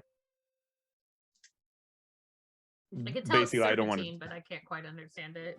Yeah, essentially, it's a learn from a different book, obviously. On the other hand, constructed pronunciation guide that I did. I know this, right? Would I know it, considering I read different Serpentine books? You could certainly see the effect because he is blowing a whole lot. Well, using his malice, his ability. That's going to be essentially the equivalent of yes. So I have a bunch of languages that I haven't actually declared learning yet, because the book straight up tells you to be decided when it's needed. Sure. So can I just speak another variant of Serpentine to know what I'm saying? You could, but honestly, I'm not sure necessarily the value of knowing the magic words of the spells he's saying necessarily, knowing the verbal components of it, because to be honest, the effect is pretty obvious, because there is now essentially a small scale hurricane in the room. Okay. He is, and you can feel the corruption hit that and it is immediately dumped into the building, into the space. He is not an internalized person. So does he take the damage still from doing sorcery at all, or from as opposed to being restrained, or like does he have to move in order to do this? No. He's just kind of casting it. He is at the eye of the hurricane. Shock, I know, amazing, and you're not. So this is a definitely a big spend, and something that he's going to take advantage of. That's what I need. And I believe, if I'm looking at that right, that's going to affect, again, everybody in the room. This is the lovely area effect stuff. Where did I put that chart? So yeah, I put my cheat sheets are packed in a box because I am not thinking clearly, I guess, for today when I got the whole, hey, you're going to get the house. Okay, crap, I've got to pack. So I put all that stuff, all that paperwork and things in a folder. There we are. That's what I'm looking for. And yeah, just want to make sure I've got the damage roll right because it's going to be an area effect because it's pretty much affecting everybody in the room. Also, it's going to be something that Pax and company will probably have to clean up later. It is almost as bad as the corruption farther down. But this storm, and this is definitely a storm spell as opposed to a lightning spell because there is rain and high winds and not necessarily directly lightning, but you're thrown back against the wall, Alwyn, because he doesn't have to move, but sudden 100-mile-an-hour winds in the room are going to be a problem for you because he didn't tell you to hold on to something, or if he did, it was in Serpentine. And so he's offering you 10 points of damage. Do you have a ward that you'd like to throw up? I would, actually. I do have a ward. Thank you very much. Because he's also offering all this damage to everyone because he has spent enough corruption. This is the whole room. The cultist leader. The alternative is to have a ward up or dodge or something. And if you've got a protective ward, that will reduce that damage by half. So I'm dead. Like dead. That's what I'm thinking. Not necessarily. I have no more dodge to dodging. I'm at -1. Mm-hmm. And if I take 10 points of damage, that would put me at -11, and the scale doesn't go that far. Oh, gee. And This I don't have any damage mitigation stuff. I know. This feels like an opportunity. I was gonna say that's something you could flash back to where you have prepared for this because you have preparedness. I was gonna say, do you have a ward? I mean, I can't think of a good reason why a sorcerer wouldn't have some kind of warding amulet. Okay. So even if you have forgotten lore, you can make a ward. Yeah. Well, let me float this by you then. Mm-hmm. So I had been making an amulet of spiraling agony. Yep. Because I wanted to give it to Oleander. Mm-hmm. And still doing so, yeah. What if I've made 2? What if I use my flashback and say that I made 2? One for me and one for her.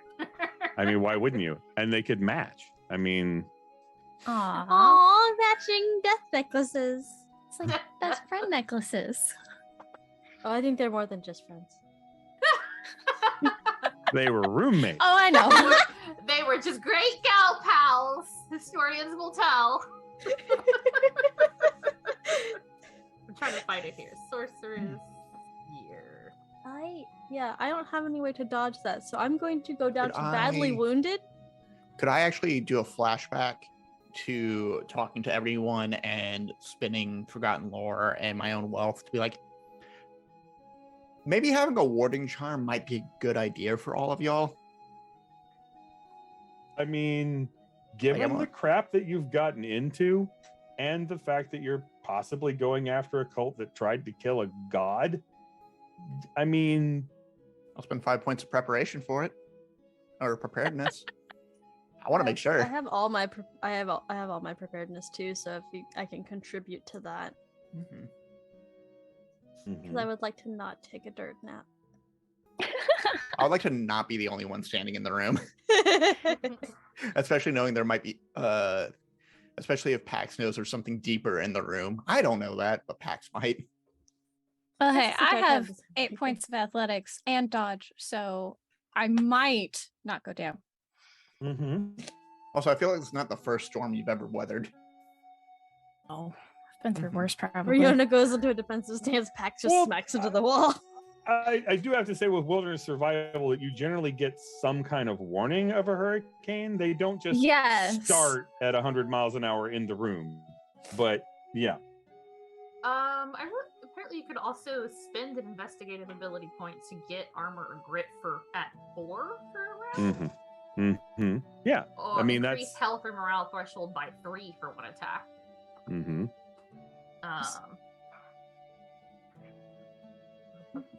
Giving yourself armor would lessen the damage.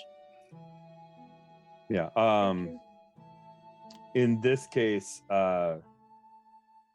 it's the armor will be very helpful because this is not a specific attack against. This is just kind of this damage is not aimed at a Darren. This is damage that is labeled to whom it may concern for pretty much everyone in the room because he's pretty much putting.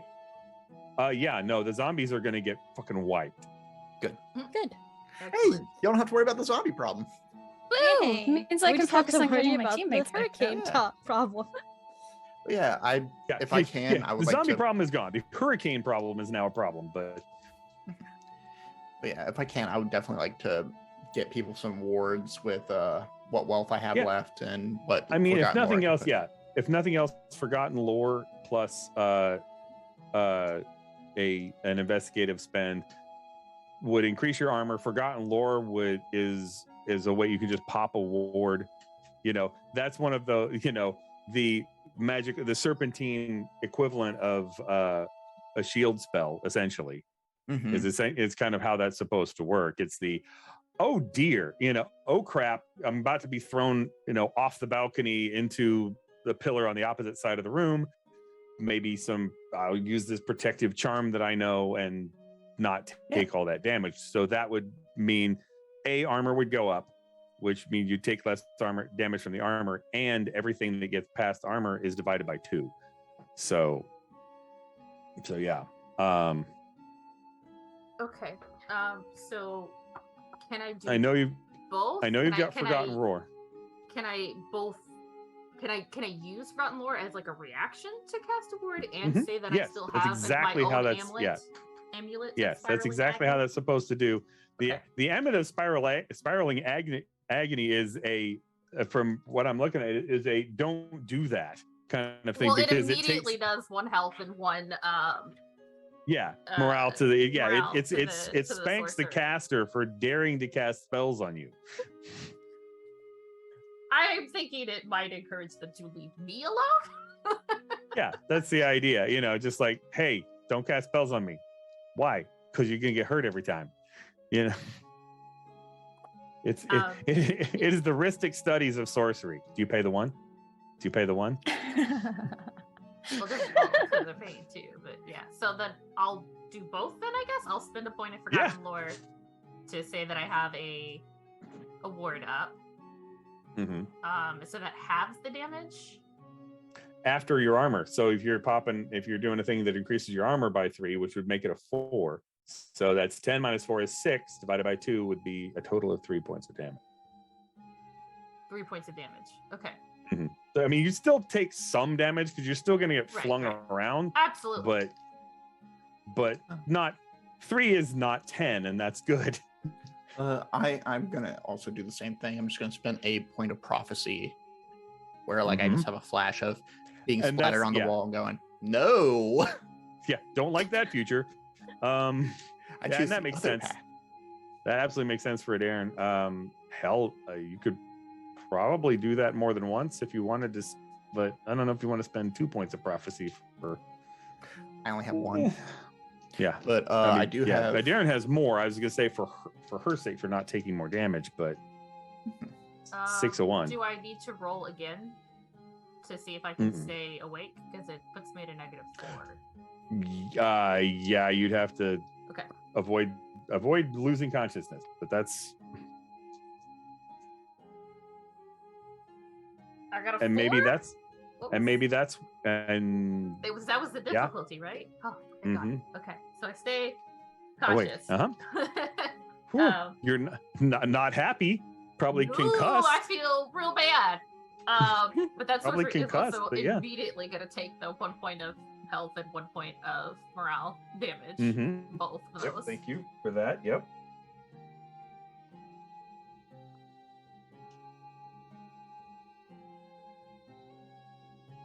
All right. Yeah, it kind of the close up, the nose, that kind of the and nosebleed kind of thing, or maybe bleeding the corner of the eye. You want to be something dramatic. I have eyeball trauma listed as a red on our light scales. Fair enough. So nosebleed trauma. definitely then. Yeah. Definitely nosebleed then. Sorry about that. Yeah. Yeah. So definitely, yeah. Big bruise. I think probably bit my lip when I slammed into the wall, so I'm bleeding from the mouth too. And yeah, there you go. And like the zombie that was trying to eat you is crushed against the wall kind of next to you and broken in pieces, just kind of falling apart. So it doesn't move. You kind of don't feel like moving, but yeah, I think I'm still sitting on the ground oh, or it's curled into a ball on the ground. So Alwyn, similar effect though, changing the armor, or increasing your armor to 4, and then warding up. So that would be, again, I guess 3 points of damage as well. And Riona, how are we? I'm dodging. Okay. How many points of athletics can I spend to do so? Because I have on the cheat sheet, I have 1, but can I use as many as I want? Yeah. I mean, you can use your entire pool if you feel like it. I mean, I'm not necessarily saying that that's recommended, because in this case, I'm going to say the die roll would be what you need to beat is a 4, essentially. So. Okay. So I rolled a 6. Dodge. Okay, well then I was going to spend athletics, all of my athletics, to avoid this. However, I did not know what the roll would be. Right, because it's fair. But if you want to say I'm going to spend that you spent 3, I think that's reasonable, because that's one of the that'd be, if spending 3 on something is a pretty solid thing to do in Gumshoe, because most difficulty rolls are 4 and 3 plus 1. Yeah, I will do that. That's a good way to guarantee. So, and having a nice high athletics pool lets you do that a couple of times. So how? Okay, using pillar and just kind of. How are you dodging a hurricane? I don't know. I mean, it's one of those kind of, you can something that maybe with athletics and kind of that parkour is just kind of going with the flow instead of, because it has that motion and just kind of moving with it instead of against it kind of thing to get blown over, or just lying flat so that it's blowing past or whatever until you can kind of stand up in it or whatever. Is it mixed in with sorcery a little bit, where you kind of vine whip down and just brace yourself? I mean, look, anything a sorcerer does with any skill can be mixed with sorcery. It's a leaf on the wind. Nice. Yes, exactly. Leaf on the wind and then roots. Yep, fair enough. And Pax, how is Pax avoiding this damage? Got a couple Is ideas. Pax avoiding damage? Pax would very much like to. This is more of a question to see where I go. When I go to the spirit world, do things like this follow? Oh no, what's going on here is what's going on here and now. The spirit world is not necessarily connected to that. So okay. Now, sure. No, it sounds good. You want to hop over to the spirit world and avoid the damage entirely? You've got spirit side of 4. This is a thing you can do. Yeah, I only have 2 points left at the moment. Right. So I was thinking of doing some. that. Yeah. But having used some of the points doesn't change the size of your pool. It just means your bucket is half empty, but that doesn't mean it's any smaller. So yeah. I just would like to poof because Pax is also not looking. It's like if I took that to damage, I would be gone. Okay. Or at least very close to it. So Pax just I'll use a point to just have Pax kind of just vanish. Okay. So from the viewpoint of others, the hurricane picks Pax up and just disintegrates them, I guess, against the wall or something. They're gone. This storm has just obliterated Pax, as far as everybody else can tell. Now, I would say in the spirit world, this bathhouse has had the roof torn off. Yeah, I figured it was not great. And it does look like the storm damage, and kind of there is a kind of silhouette of a figure like looming over. Do I recognize this figure? Yeah, from signing day you would have seen the shadow of the storm god. And in this case it is yeah. Well, I didn't say it would be any better on the spirit world, but you wouldn't get hit by a hurricane, so that's the important thing. So, now I'm there. That's how I'm gonna dodge. You can flip back though, and that's when the storm god tries to squish you, you can always flip back to the real world. I have an idea of what I want to do before I hop back. Oh, sure, that sounds fun. So the cultists have gone, and I guess they're gonna. My choices are, I believe, Pax or Adarin for this. So I think it's just Adarin. Yeah, because Pax. Is it? Yeah, okay, that's right. Because Pax, yeah, you fought the zombie, so it's just Adarin. So Adarin, what's happening? Cool. Yeah, I heard. Yeah, slam against the wall. Right.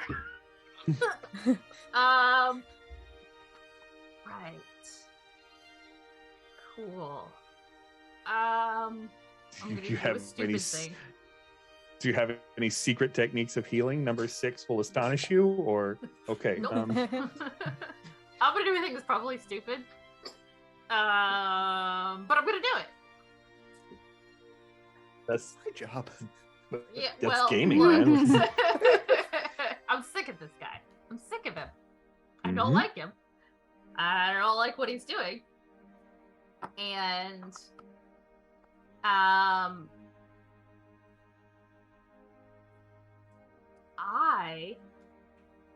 am going to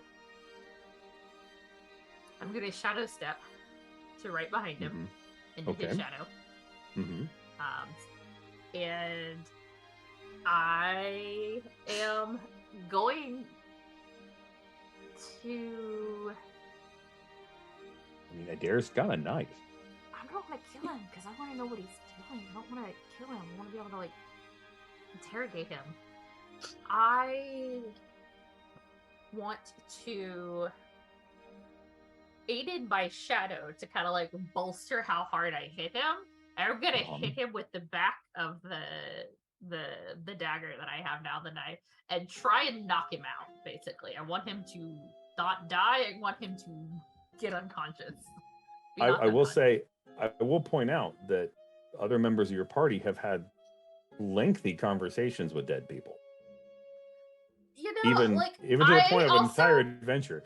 Kind of want to dragged to the street and publicly executed for what he's done. Also there is something to be said for restraint and not just killing people out of hand. That's that's fine. That's a good way to get along in society. A good way to get along in society. You always have that in your pocket. You can say, well, I could have killed you and I didn't. So that's that's fair. Okay. I would say that if you want to just kind of wallop him like that, that probably then, you could a daze maneuver basically costs them their action and maybe kind of would shut down the spell too, is a thing that you could do, is kind of like stun them with that, particularly if you're hitting them from behind, back of the skull kind of thing. I really want to like knock him out. Okay. Yeah. Okay. And I think that's definitely daze and like continuing that, and kind of once he's out kind of. So would this be a maneuver or an attack? Well, it's essentially the roll, but I'm thinking a maneuver that he has to avoid. I will tell you this: if it's an attack against his health, which this sounds like it is, he is in kind of the same boat as you, in that his morale is a lot higher than his health is. So yeah, I think smacking him would definitely have that kind of effect. So yeah, I would go with the daze maneuver in this case. So you just wind up throwing like 2 points less damage, sort of, but well, sorceress maneuvers work differently, I think, or at least a little bit, because there's unique spells with full effect if it's a success, or partial effect if they resist. Right. And this is that I should describe what I want for full and partial effects. Okay. Then spend like full effect is he's unconscious. What would a partial effect be? That he's like, I guess, like stunned or dazed. Okay. Yeah. Okay. And like, I'd like, yeah. So it's stunned or dazed, I guess. I'll let everyone else deal with the spell that's going on. All right. And I am happy to spend another point of corruption, which is a thing that I can do. Right. Because I'm going to spend the corruption. And I add a +3 for each point to the attack. I'm going to use this dice. It's been really good to me. Cat goes flying out of the pouch. So I'm going to roll against the target's threshold, and the result of target number. Target threshold in this case is a 3. I rolled a 3, and I had a +3, so that for me is spending a point of corruption. So that you're definitely going to hit. So it says defenders either accept the full effect or suffer partial damage with damage equal to the target number -2, which would be a Well, what did you roll? 4. I rolled a 3, but spending a point of corruption adds 3 to it. Right. So that's basically a 6. So -2 is so his target number 2 for partial would be a 4. Mm-hmm. Or they'd have to spend so 4 health. So thing is, if he takes that partial effect and suffers 4 health, he'll be unconscious anyway. Yay! So yeah, it's be knocked unconscious or take enough damage to be knocked unconscious. So you knock him unconscious. He's kind of like there's like I just like from steps, the shadows behind him, and there's like shadow that stays clinging to me, wrapped around my head, and just like clunk right on the back of the head. Nice. And he's kind of like slumps down. All right, fair enough. Does the spell stop? Yeah. Thank God. It's kind of just that means you can still interrogate him. Yes. Yep, and Paper's because Paper's whipping around, because anytime there's a big wind effect, the way you show that on film is there's some kind of document or something. They had a file folder on y'all or something. I don't know. Mm-hmm. All the little tiny washcloths. There you go. Perfect. Yes. They were in a neat pile from the staff, and others been whipped around the room, and they're everywhere. Yeah. All right. Fair. Are we out of combat? Because I think the cultists are still restrained. Zombies are dead. Cultists are gone. Mm-hmm. And cult leader, the officiant in this case, is unconscious. So yeah, we would be out of combat. Am Cool. I out of combat? Well, we, I guess, being everybody that's in this side of the spirit realm. But so yeah, what's your plan? You had a plan here. I'm curious to hear what it was. I guess next PAX gets to go, and then we'll see what happens out of combat. There were a couple of plans. Both of them included me getting back those athletic points to hop off the balcony. I was either going to if Adarin didn't do what she did, I was basically going to do the same thing, and just instead of being the shadows, I was going to come out of the spirit world and be like, "Ka-ta!" But that's been done. So, Pax's next instinct. Can I tell that everything's done on the other side?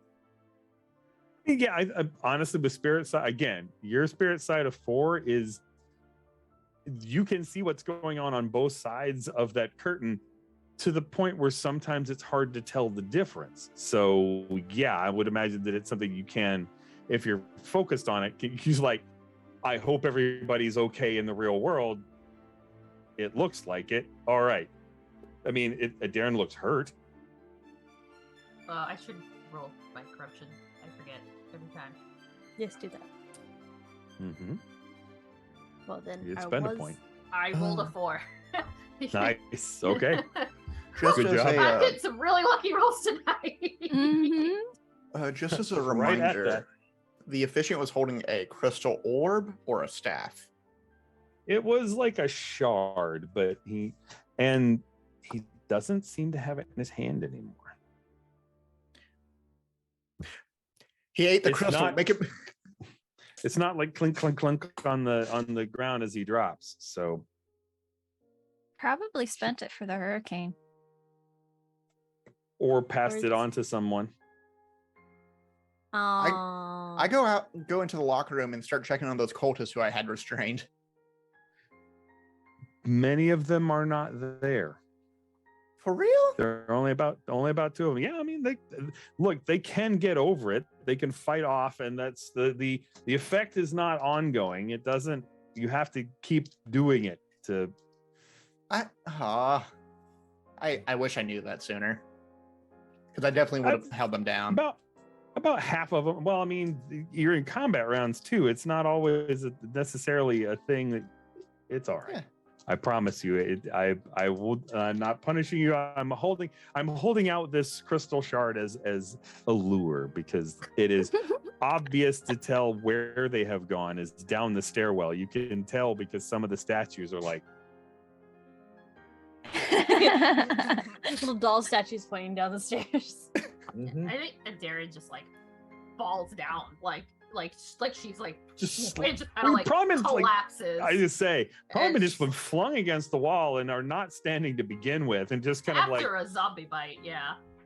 yeah, I and, would- well, use shadows to move, but yeah, like knock him out, and just kind of like he slumps, and Darren just kind of like, no, that looks like a great idea. Yeah, it's just like it's just like collapses. Like I think she's still conscious, and like there's a thing where she's like her legs just gave out and kind of like yeah, it's like straight to a propped knee or up on something. Yeah, I think like on all the way down, just like propped up on an arm, like Mhm. what like legs all like spread out and just like breathing really heavily.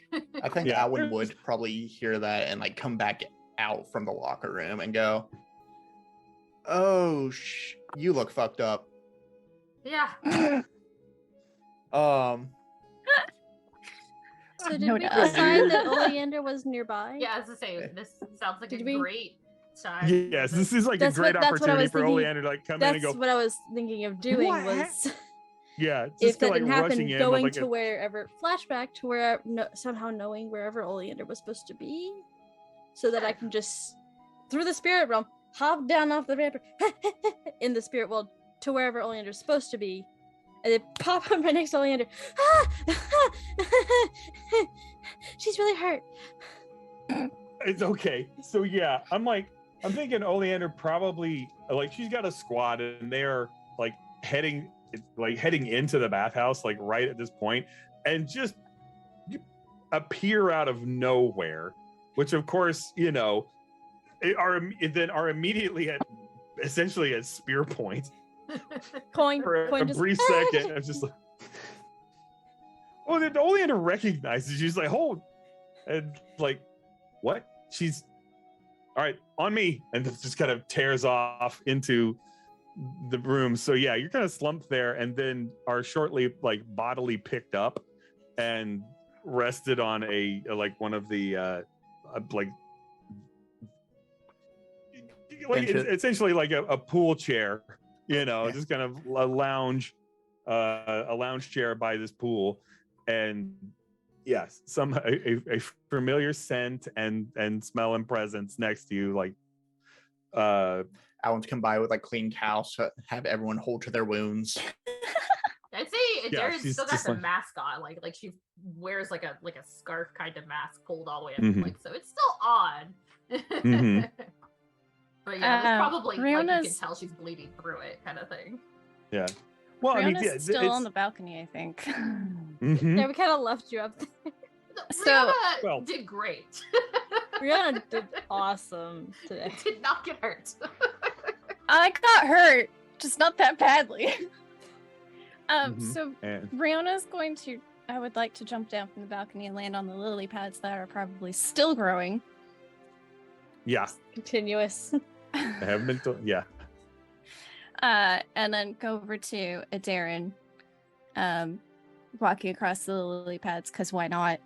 And just when I get there, I'm just gonna be like, move to everyone around her, All right. and And I have my turn. there's a beginnings of an objection from Oleander, but then she's like recognizes who you are and like, oh, you've got some skill at this. Okay.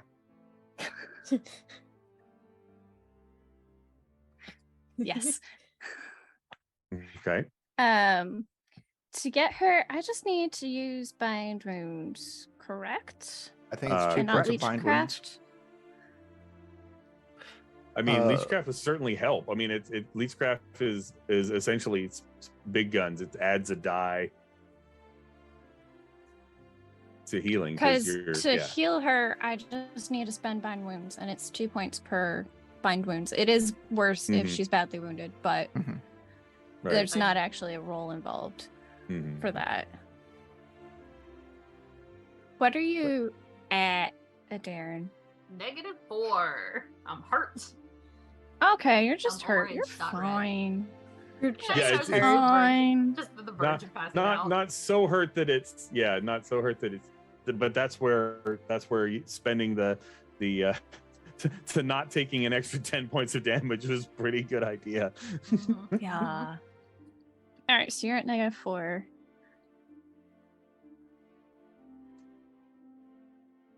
I will spend 8 points of bind wounds and Okay. get you back up to 4, I think. 1, 2, 3, 4. Wait, did it give me 4 points back? Or give I'm me- giving you 8 points Okay, back. I thought it was 2 for 1. Okay, no, sorry. It is 2 That's for if one. she It's tries okay. to do it on that's if she uses it on herself. Oh. I'm sorry. That's 16. I did my math wrong. What's your Okay. max? 7. All right. I was doing my math wrong because you're not badly wounded, so you get 2 points of health per point of binding Mhm. wounds I spend. Yes. So I need to figure out how you could many I spend- actually need to spend.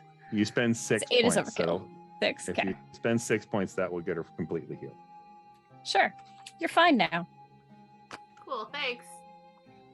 Is And that it's a- just Who else Okay. got gasping hurt? breath in. So Just- so what does that look like? Is there plant sorcery involved, or how does that healing Yeah. go?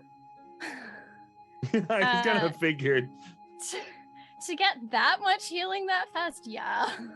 Yeah, I just so don't take this cast off. Alwyn comes up to Rihanna and just says, I have a boo-boo, and you actually just see like shards of tile like actually on his chest, like tearing through the robe a little bit. He's got half his clothes back on at least. It's just he's kept the robe on because it's nice and it feels good. That robe probably was nice before getting hurricaned. Yeah. But yeah. Listen, I regret not putting on the leather armor. Well, you were in the Well, bathhouse. Exactly. Why would I wear leather As in the is. bathhouse? I was As in is, the I can give you pool. 4 points of HP. That's actually exactly how many I need. If you want to give me that much, or Awesome. give me 2. I And mean, I I can- can This give is you also- 4, and then we have a ton of tokens. I can take more tokens and then Mhm. heal packs. I can Well, give that's- you And one then to my heal self. because you yourself. did. That's because you did kill a bunch of zombies and take out occultists. So yeah, Not to Mhm. mention I they're, can they're heal all myself worth while it's refresh still full. tokens. That is I think one of the neat things about how Gumshoe does stuff is that when you spend points out of your pool, out of your general pools to do things in combat, but when you take somebody out in combat, they get refresh tokens into a pot that you can pull to fill those pools back up. So yeah. All right, I'm going to take 5 tokens. Okay. And that's fair. Heal myself. I'm going to spend them to heal myself. I can give you 1 to help heal you. This way, it's just like 1 less you have to worry about. And if you Alan, Sure. if you spend 1 bind wounds on, then that's 2 points of healing for Riona. I already get 2 points. I know how to work with leeches. That's fair.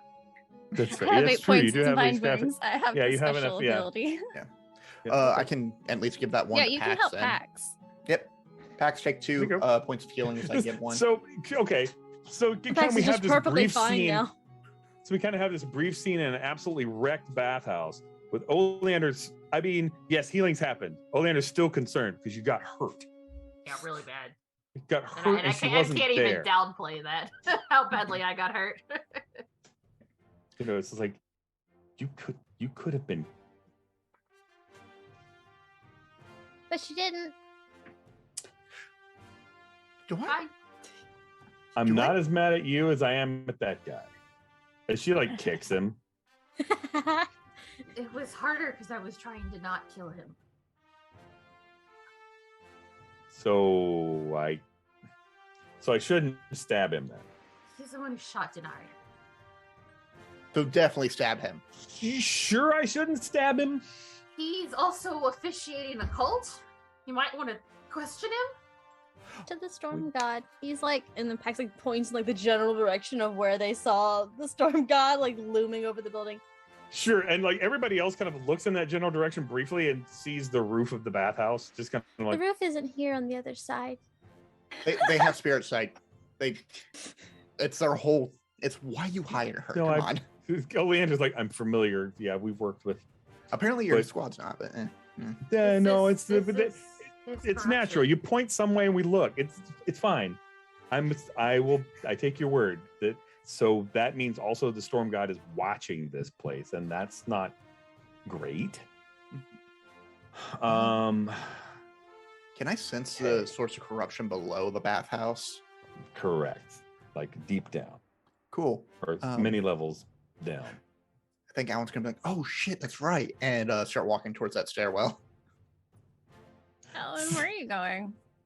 There was a cool stairwell down there.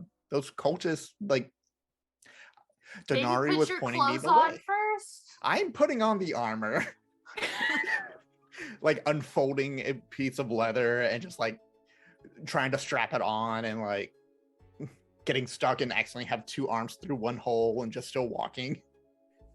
You are not going by yourself this time. I'm I not will going by come with myself. you. I'm just, looking at the side and Maybe let's You're not... definitely going down those stairs by yourself, I am not. weren't you? I wait, do you have a liar's tale real quick? I don't, but I'm not going to believe you anyway. I I'll was win. gonna say I'll win. I'll win. I'm not going by myself, and I'm going Of to course like not. I'm look going with pointedly you. at the little statues. I'll win. And I'm Like- going with you. Maybe we should just take a break because we like It's like really you're starting to pull- underestimated. You're kind of starting to pull the armor on, starting to walk down the stairwell. There's a big meaty hand that kind of grabs you by the shoulder, and Oleander's like, maybe we should put some pants on before we fight crime today. Pants on, excuse me. Hold on, I said that the first. I They're said not that on the all scene. the way, they're backwards. Yeah. And also, to be real, I don't want to say it's in front of the entire squad of church cops, but I'm sitting a little statue down first. Alwyn, we really underestimated what these people were capable of. They have necromancers. There's still people like pinned on the stairs. Like little people, No, statues. the like- cultists. Did they left any leftover cultists? There are like 2 that have been I wanna knocked go arrest unconscious one. in the. I'm gonna go Okay. like ever sinking Officially, you are handcuffed. arrested. and just Yeah, inquire, stay like, here. The city you watch are will be here? by in a couple of hours. Gonna. Yeah. You are Yeah. hereby under arrest for producing a cult in the bathhouse. To the unconscious Yeah. person. Well, And Alan's like still talking to them, like, well, let me pitch it to you this way. On signing day, we had a god of storms come in and almost destroy half the city. The god of storms is right below us, or at least a cult to that god. I don't know if they're going to start a ritual because they had a meeting tonight. And now that we busted in on that meeting, Pick him up. They might be Tie him up, wake him advancing up, their gag him. plan timeline. And Darren just like stands up and says, tie him up, gag him, wake him up. I'll find out what they're doing. quick question, as everyone's like focused on a Darren, is there a way a statue can go down and then just like on like a piece of parchment, like write to me what's down the stairwell? I mean, okay, so you're wanting to scout ahead and like take notes and then come back, or just like tell me what they see and then come back up. Can you theoretically see through the eyes of a statue you're controlling?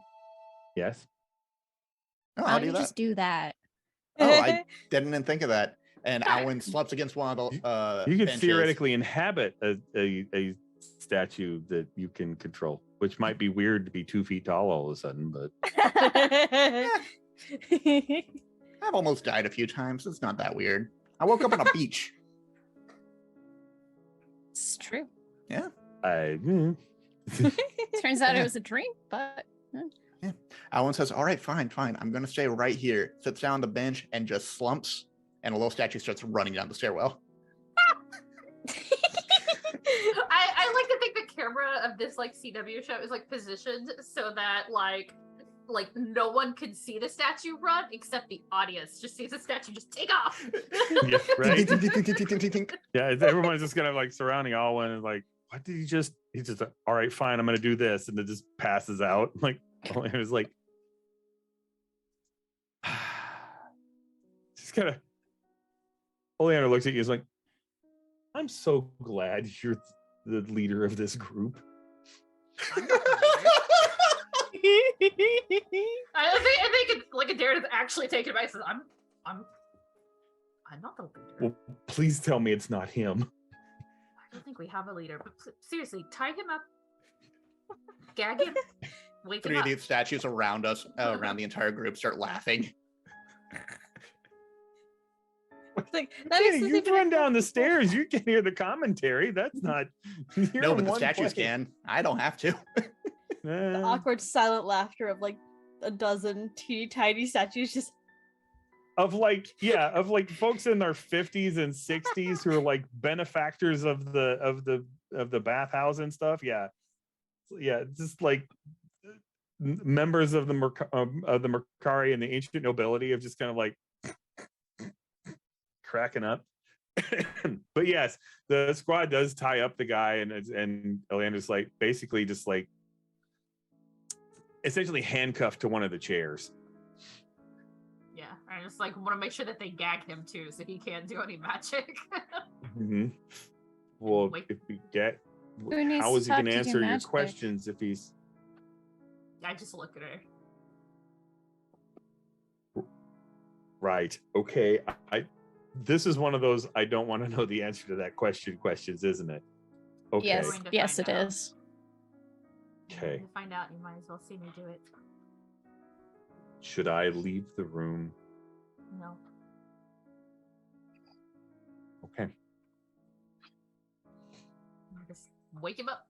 I don't know how How? to do that. I don't know. Slap him a couple times. It works in the All right, movies. all right.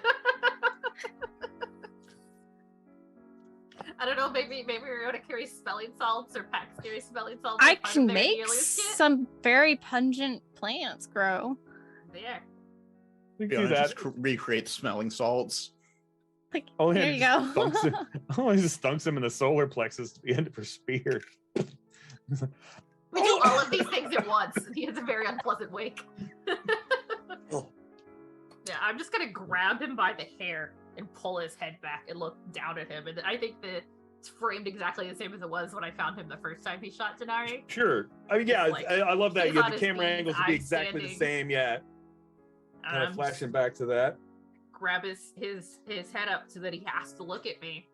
And I'm gonna look in his eyes and lay out my I don't think anyone sees the pupils expand till they cover everything. I think it's just him. Since he's You think the it's only one like who's a targeted. mental effect in his mind kind of thing? He watches Okay. my pupils just like expand until they cover my entire episode. There's no sclera left. And then he feels like he's falling forward into a pit. While I rummage through his mind. I have an addition to that. Okay. The pupils go black and sclera, but also like feathers.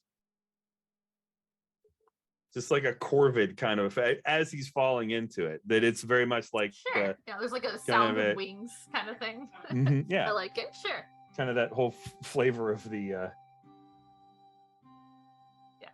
of that kind of that sphere kind of just kind of adding a little like a little flavor to the magic kind of thing. Other. Yeah. Yeah, and then I will for him. Maybe like owl eyes even or something. Just some kind of wisdom. I have black eyes, so like it's not, you can't normally tell the difference between my pupil and my iris. That's fair. Easily, okay. So. But anyway. Yeah. And all right. I want to know everything about this cult. Like, what would they be doing now? Where are they going? Where's their hideout? Who else are members? They are, well, I think, okay, this definitely feels like a morale attack. He's already not doing great health-wise, but his morale is better. He's going to try and defend, his mind is going to try and defend itself and keep its secrets. Oh, quick thing. If you would, so like Alwyn happens to have a certain token on his hand. It is the token of broken rules. A token of broken rules makes it easier to convince someone to do something reasonable that they wouldn't normally allow, such as sharing confidential documents or giving you access to a locked room. Oh wait, never mind. It's you have to have a convincing argument. I think look into my eyes and tell me all your secrets is not a convincing argument. I mean, look into my eyes and tell me all your secrets are gonna die. Could be a convincing argument. He was willing to die once. I feel like he's probably willing to die Oh, you mean again. this gate key? I need, some refresh tokens. How does that work? There are a bunch. Yeah. See how many? How many would you like? Yeah.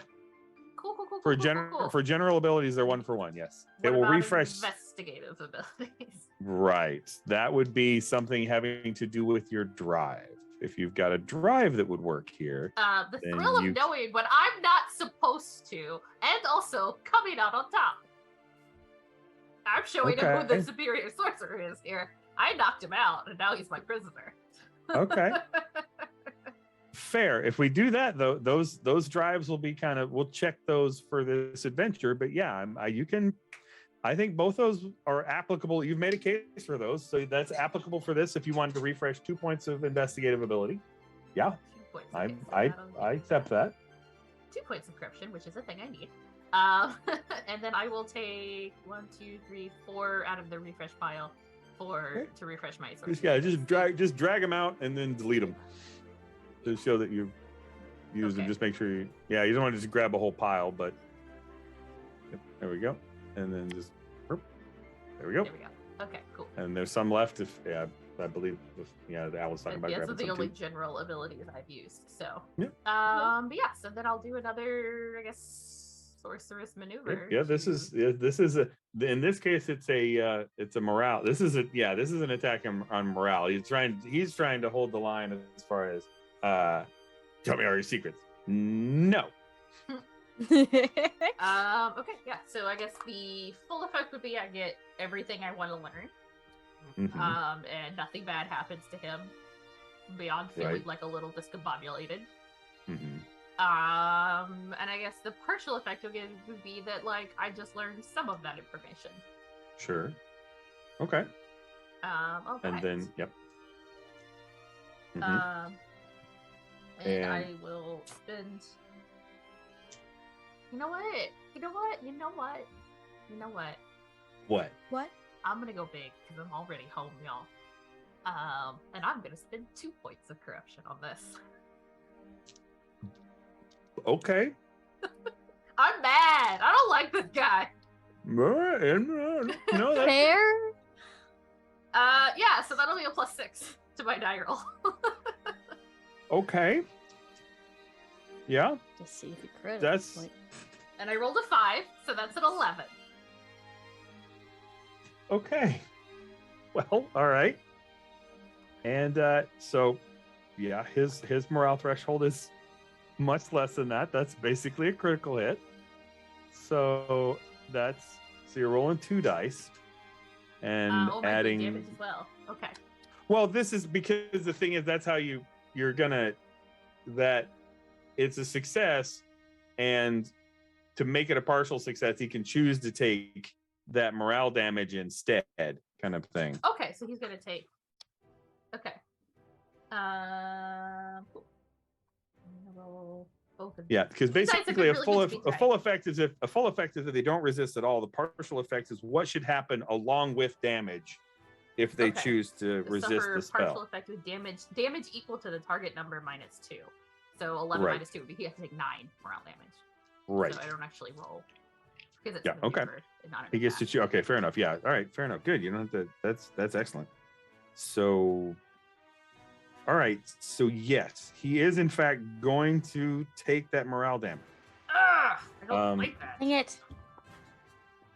because he has enough morale to do so without being taken out.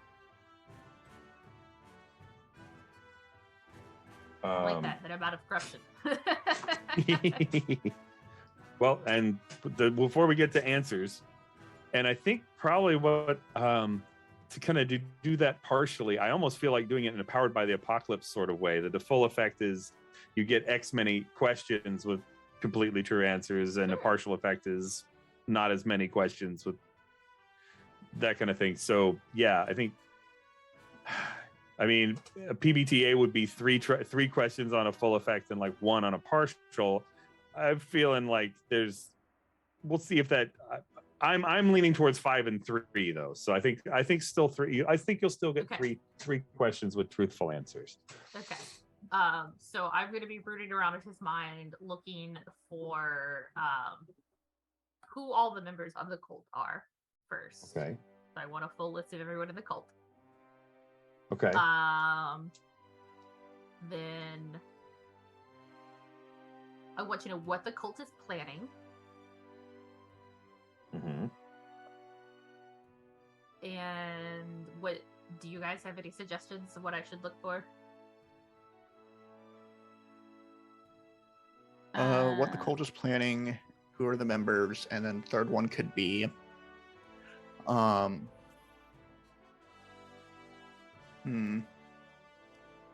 what are they missing? What are they missing? Like if they're planning something, what are they missing to complete it? Like, what's the next step, kind of? Yeah. Or are they causing the corruption across the city? Are they making you don't. Oh, yeah, I mean, we you know don't they have are, to yeah. tell me what all the questions are. I mean, we can go with those 2, and Okay, sure. and let's I do mean, that I'm not then. gonna like that's fine. I feel like a list of all cult members, you do get like faces and names. I kind of feel like in some ways it's like the scene in the Justice League cartoon where Lex Luthor is taken over the Flash's body, and it's like, well, I can't find out blah blah blah's secret identity, but I can at least find out who this is, and like takes off the Flash's hood, and like, I have no idea who this is. Because they never met Wally. I said no idea, But so yeah, these are people, but there are no noble names. Nothing that necessarily rings a bell to a Darren. I mean, you'll be able to identify them. You can like come out of that and go, it's this, and rattle them off to Oleander, and they can be arrested. Yeah. Absolutely, and that kind of thing. But it's not like, oh my God, the Black Wither is a member of this cult or anything like, nothing. There aren't any shocking revelations there as far as that goes. It's just kind of like, yeah, shouty Tommy. Other than that, no, I'm just kidding. God. Storm gods are cool. We know, Anyway. we know that Shouty Tommy is up to anything nefarious because he wouldn't be able to not shout about it. He's the most trustworthy person in Eversink. He's too busy. But yeah, so yeah, get that list, and then I want to know what is the cult like trying to do here? Well, what are their plans? To be honest, the cult is kind of in a shambles because they had this plan where the god was going to destroy the city when they assassinated the goddess, and that didn't work. So this meeting was a kind of an atonement and rededication situation, though the current plan has something to do with an altar very deep below this place where your cultist, whose name is Bastian Pironi, by the way, where Bastian knows, I'll spell it for you in a minute. I have a cat sitting on my notes right now. She has decided to come back up on the desk because I've only yeeted her twice this game. So, number 3 is coming up. But anyway, there's an altar down there that he's aware of that is serpentine and a place of power. And a spell has been cast down there. He can feel it and was going to lead them down there after this and perform a ritual to dedicate it to Kotis. So the corruption that we all felt down there. Mm-hmm. Is it a reasonable assumption to think that's the spell he felt? Probably. I mean, so it was big enough that and he doesn't know who did. No, but he has discovered this temple because of this. So yeah, this altar down there. Oh no. Okay. And on that note, since it's about 10, but I have a third it's time for us to go and chat amongst ourselves for a little while. And I'm gonna, at that point, this is like that. Yeah, the whole Darren kind of comes to Darren and Pax and everybody kind of comes to that same. Wait, if he didn't cast the spell, who did? Credits. Anyway, dun dun dun. So thank you all for watching Denari's Half Dozen this week. Next week is gonna be our season finale. We're gonna find out what's going on about this mysterious altar deep underground, because I wanted to give these guys an opportunity for a fun dungeon delve in Gumshoe, because that's always fun. And yeah, we'll do that. I think we'll go around and yeah, I know Darren has questions, so I'm just getting Stephanie. Tell us where we can find you on the internet. You can ask me those questions later. Aaron still has a third question to ask. So that's I guess true. Yes, yeah. That's true. Okay. Fair. Dang. Okay. We'll save that. We can do that. We'll save that. Do that in Discord. It's just too good a spot to cut on. Yeah. Okay. We'll do it next time. And my corruption roll. That I'm definitely going to fail. Yeah. So I'm Stephanie Allen. I'm half of Charm Person Games. I'm a professional game master for hire. You can find me on charmpersongames.com, on Twitter at charmpersongames singular for character limits. I have games listed on the Start Playing website. I make overlays and starting soon to be back soon screens. You could reach out to me on Discord, is the best way to get me for that. Also, I'm doing a sale on my GM games. So if you want to hire me to run some games for you, but you've been like, wow, Stephanie charges such a reasonable rate for her labor that is just outside of my price range. Well, guess what? The price range is now temporarily lowered. So you can reach out to me and ask about that, and I will let you know what that deal is, but it's about 40% off right now. Nice. So you'll never get a better deal from me and my business partner. Yeah, charmpersongames.com. Fantastic. Who's next? Let's go with Aki. I was yawning. That's why. Amazing. Okay. Hi, my name is Aki. You can find me all over the internet as at It's Aki. That's ITSAWKIE. I am a variety-ish streamer, playing through games that I haven't played that everybody else has. And I also am a fiber artist, specializing in amigarini, which is like basically tiny versions of characters, specifically for like OZs, like for this game. And I never know what else to do there. Cole.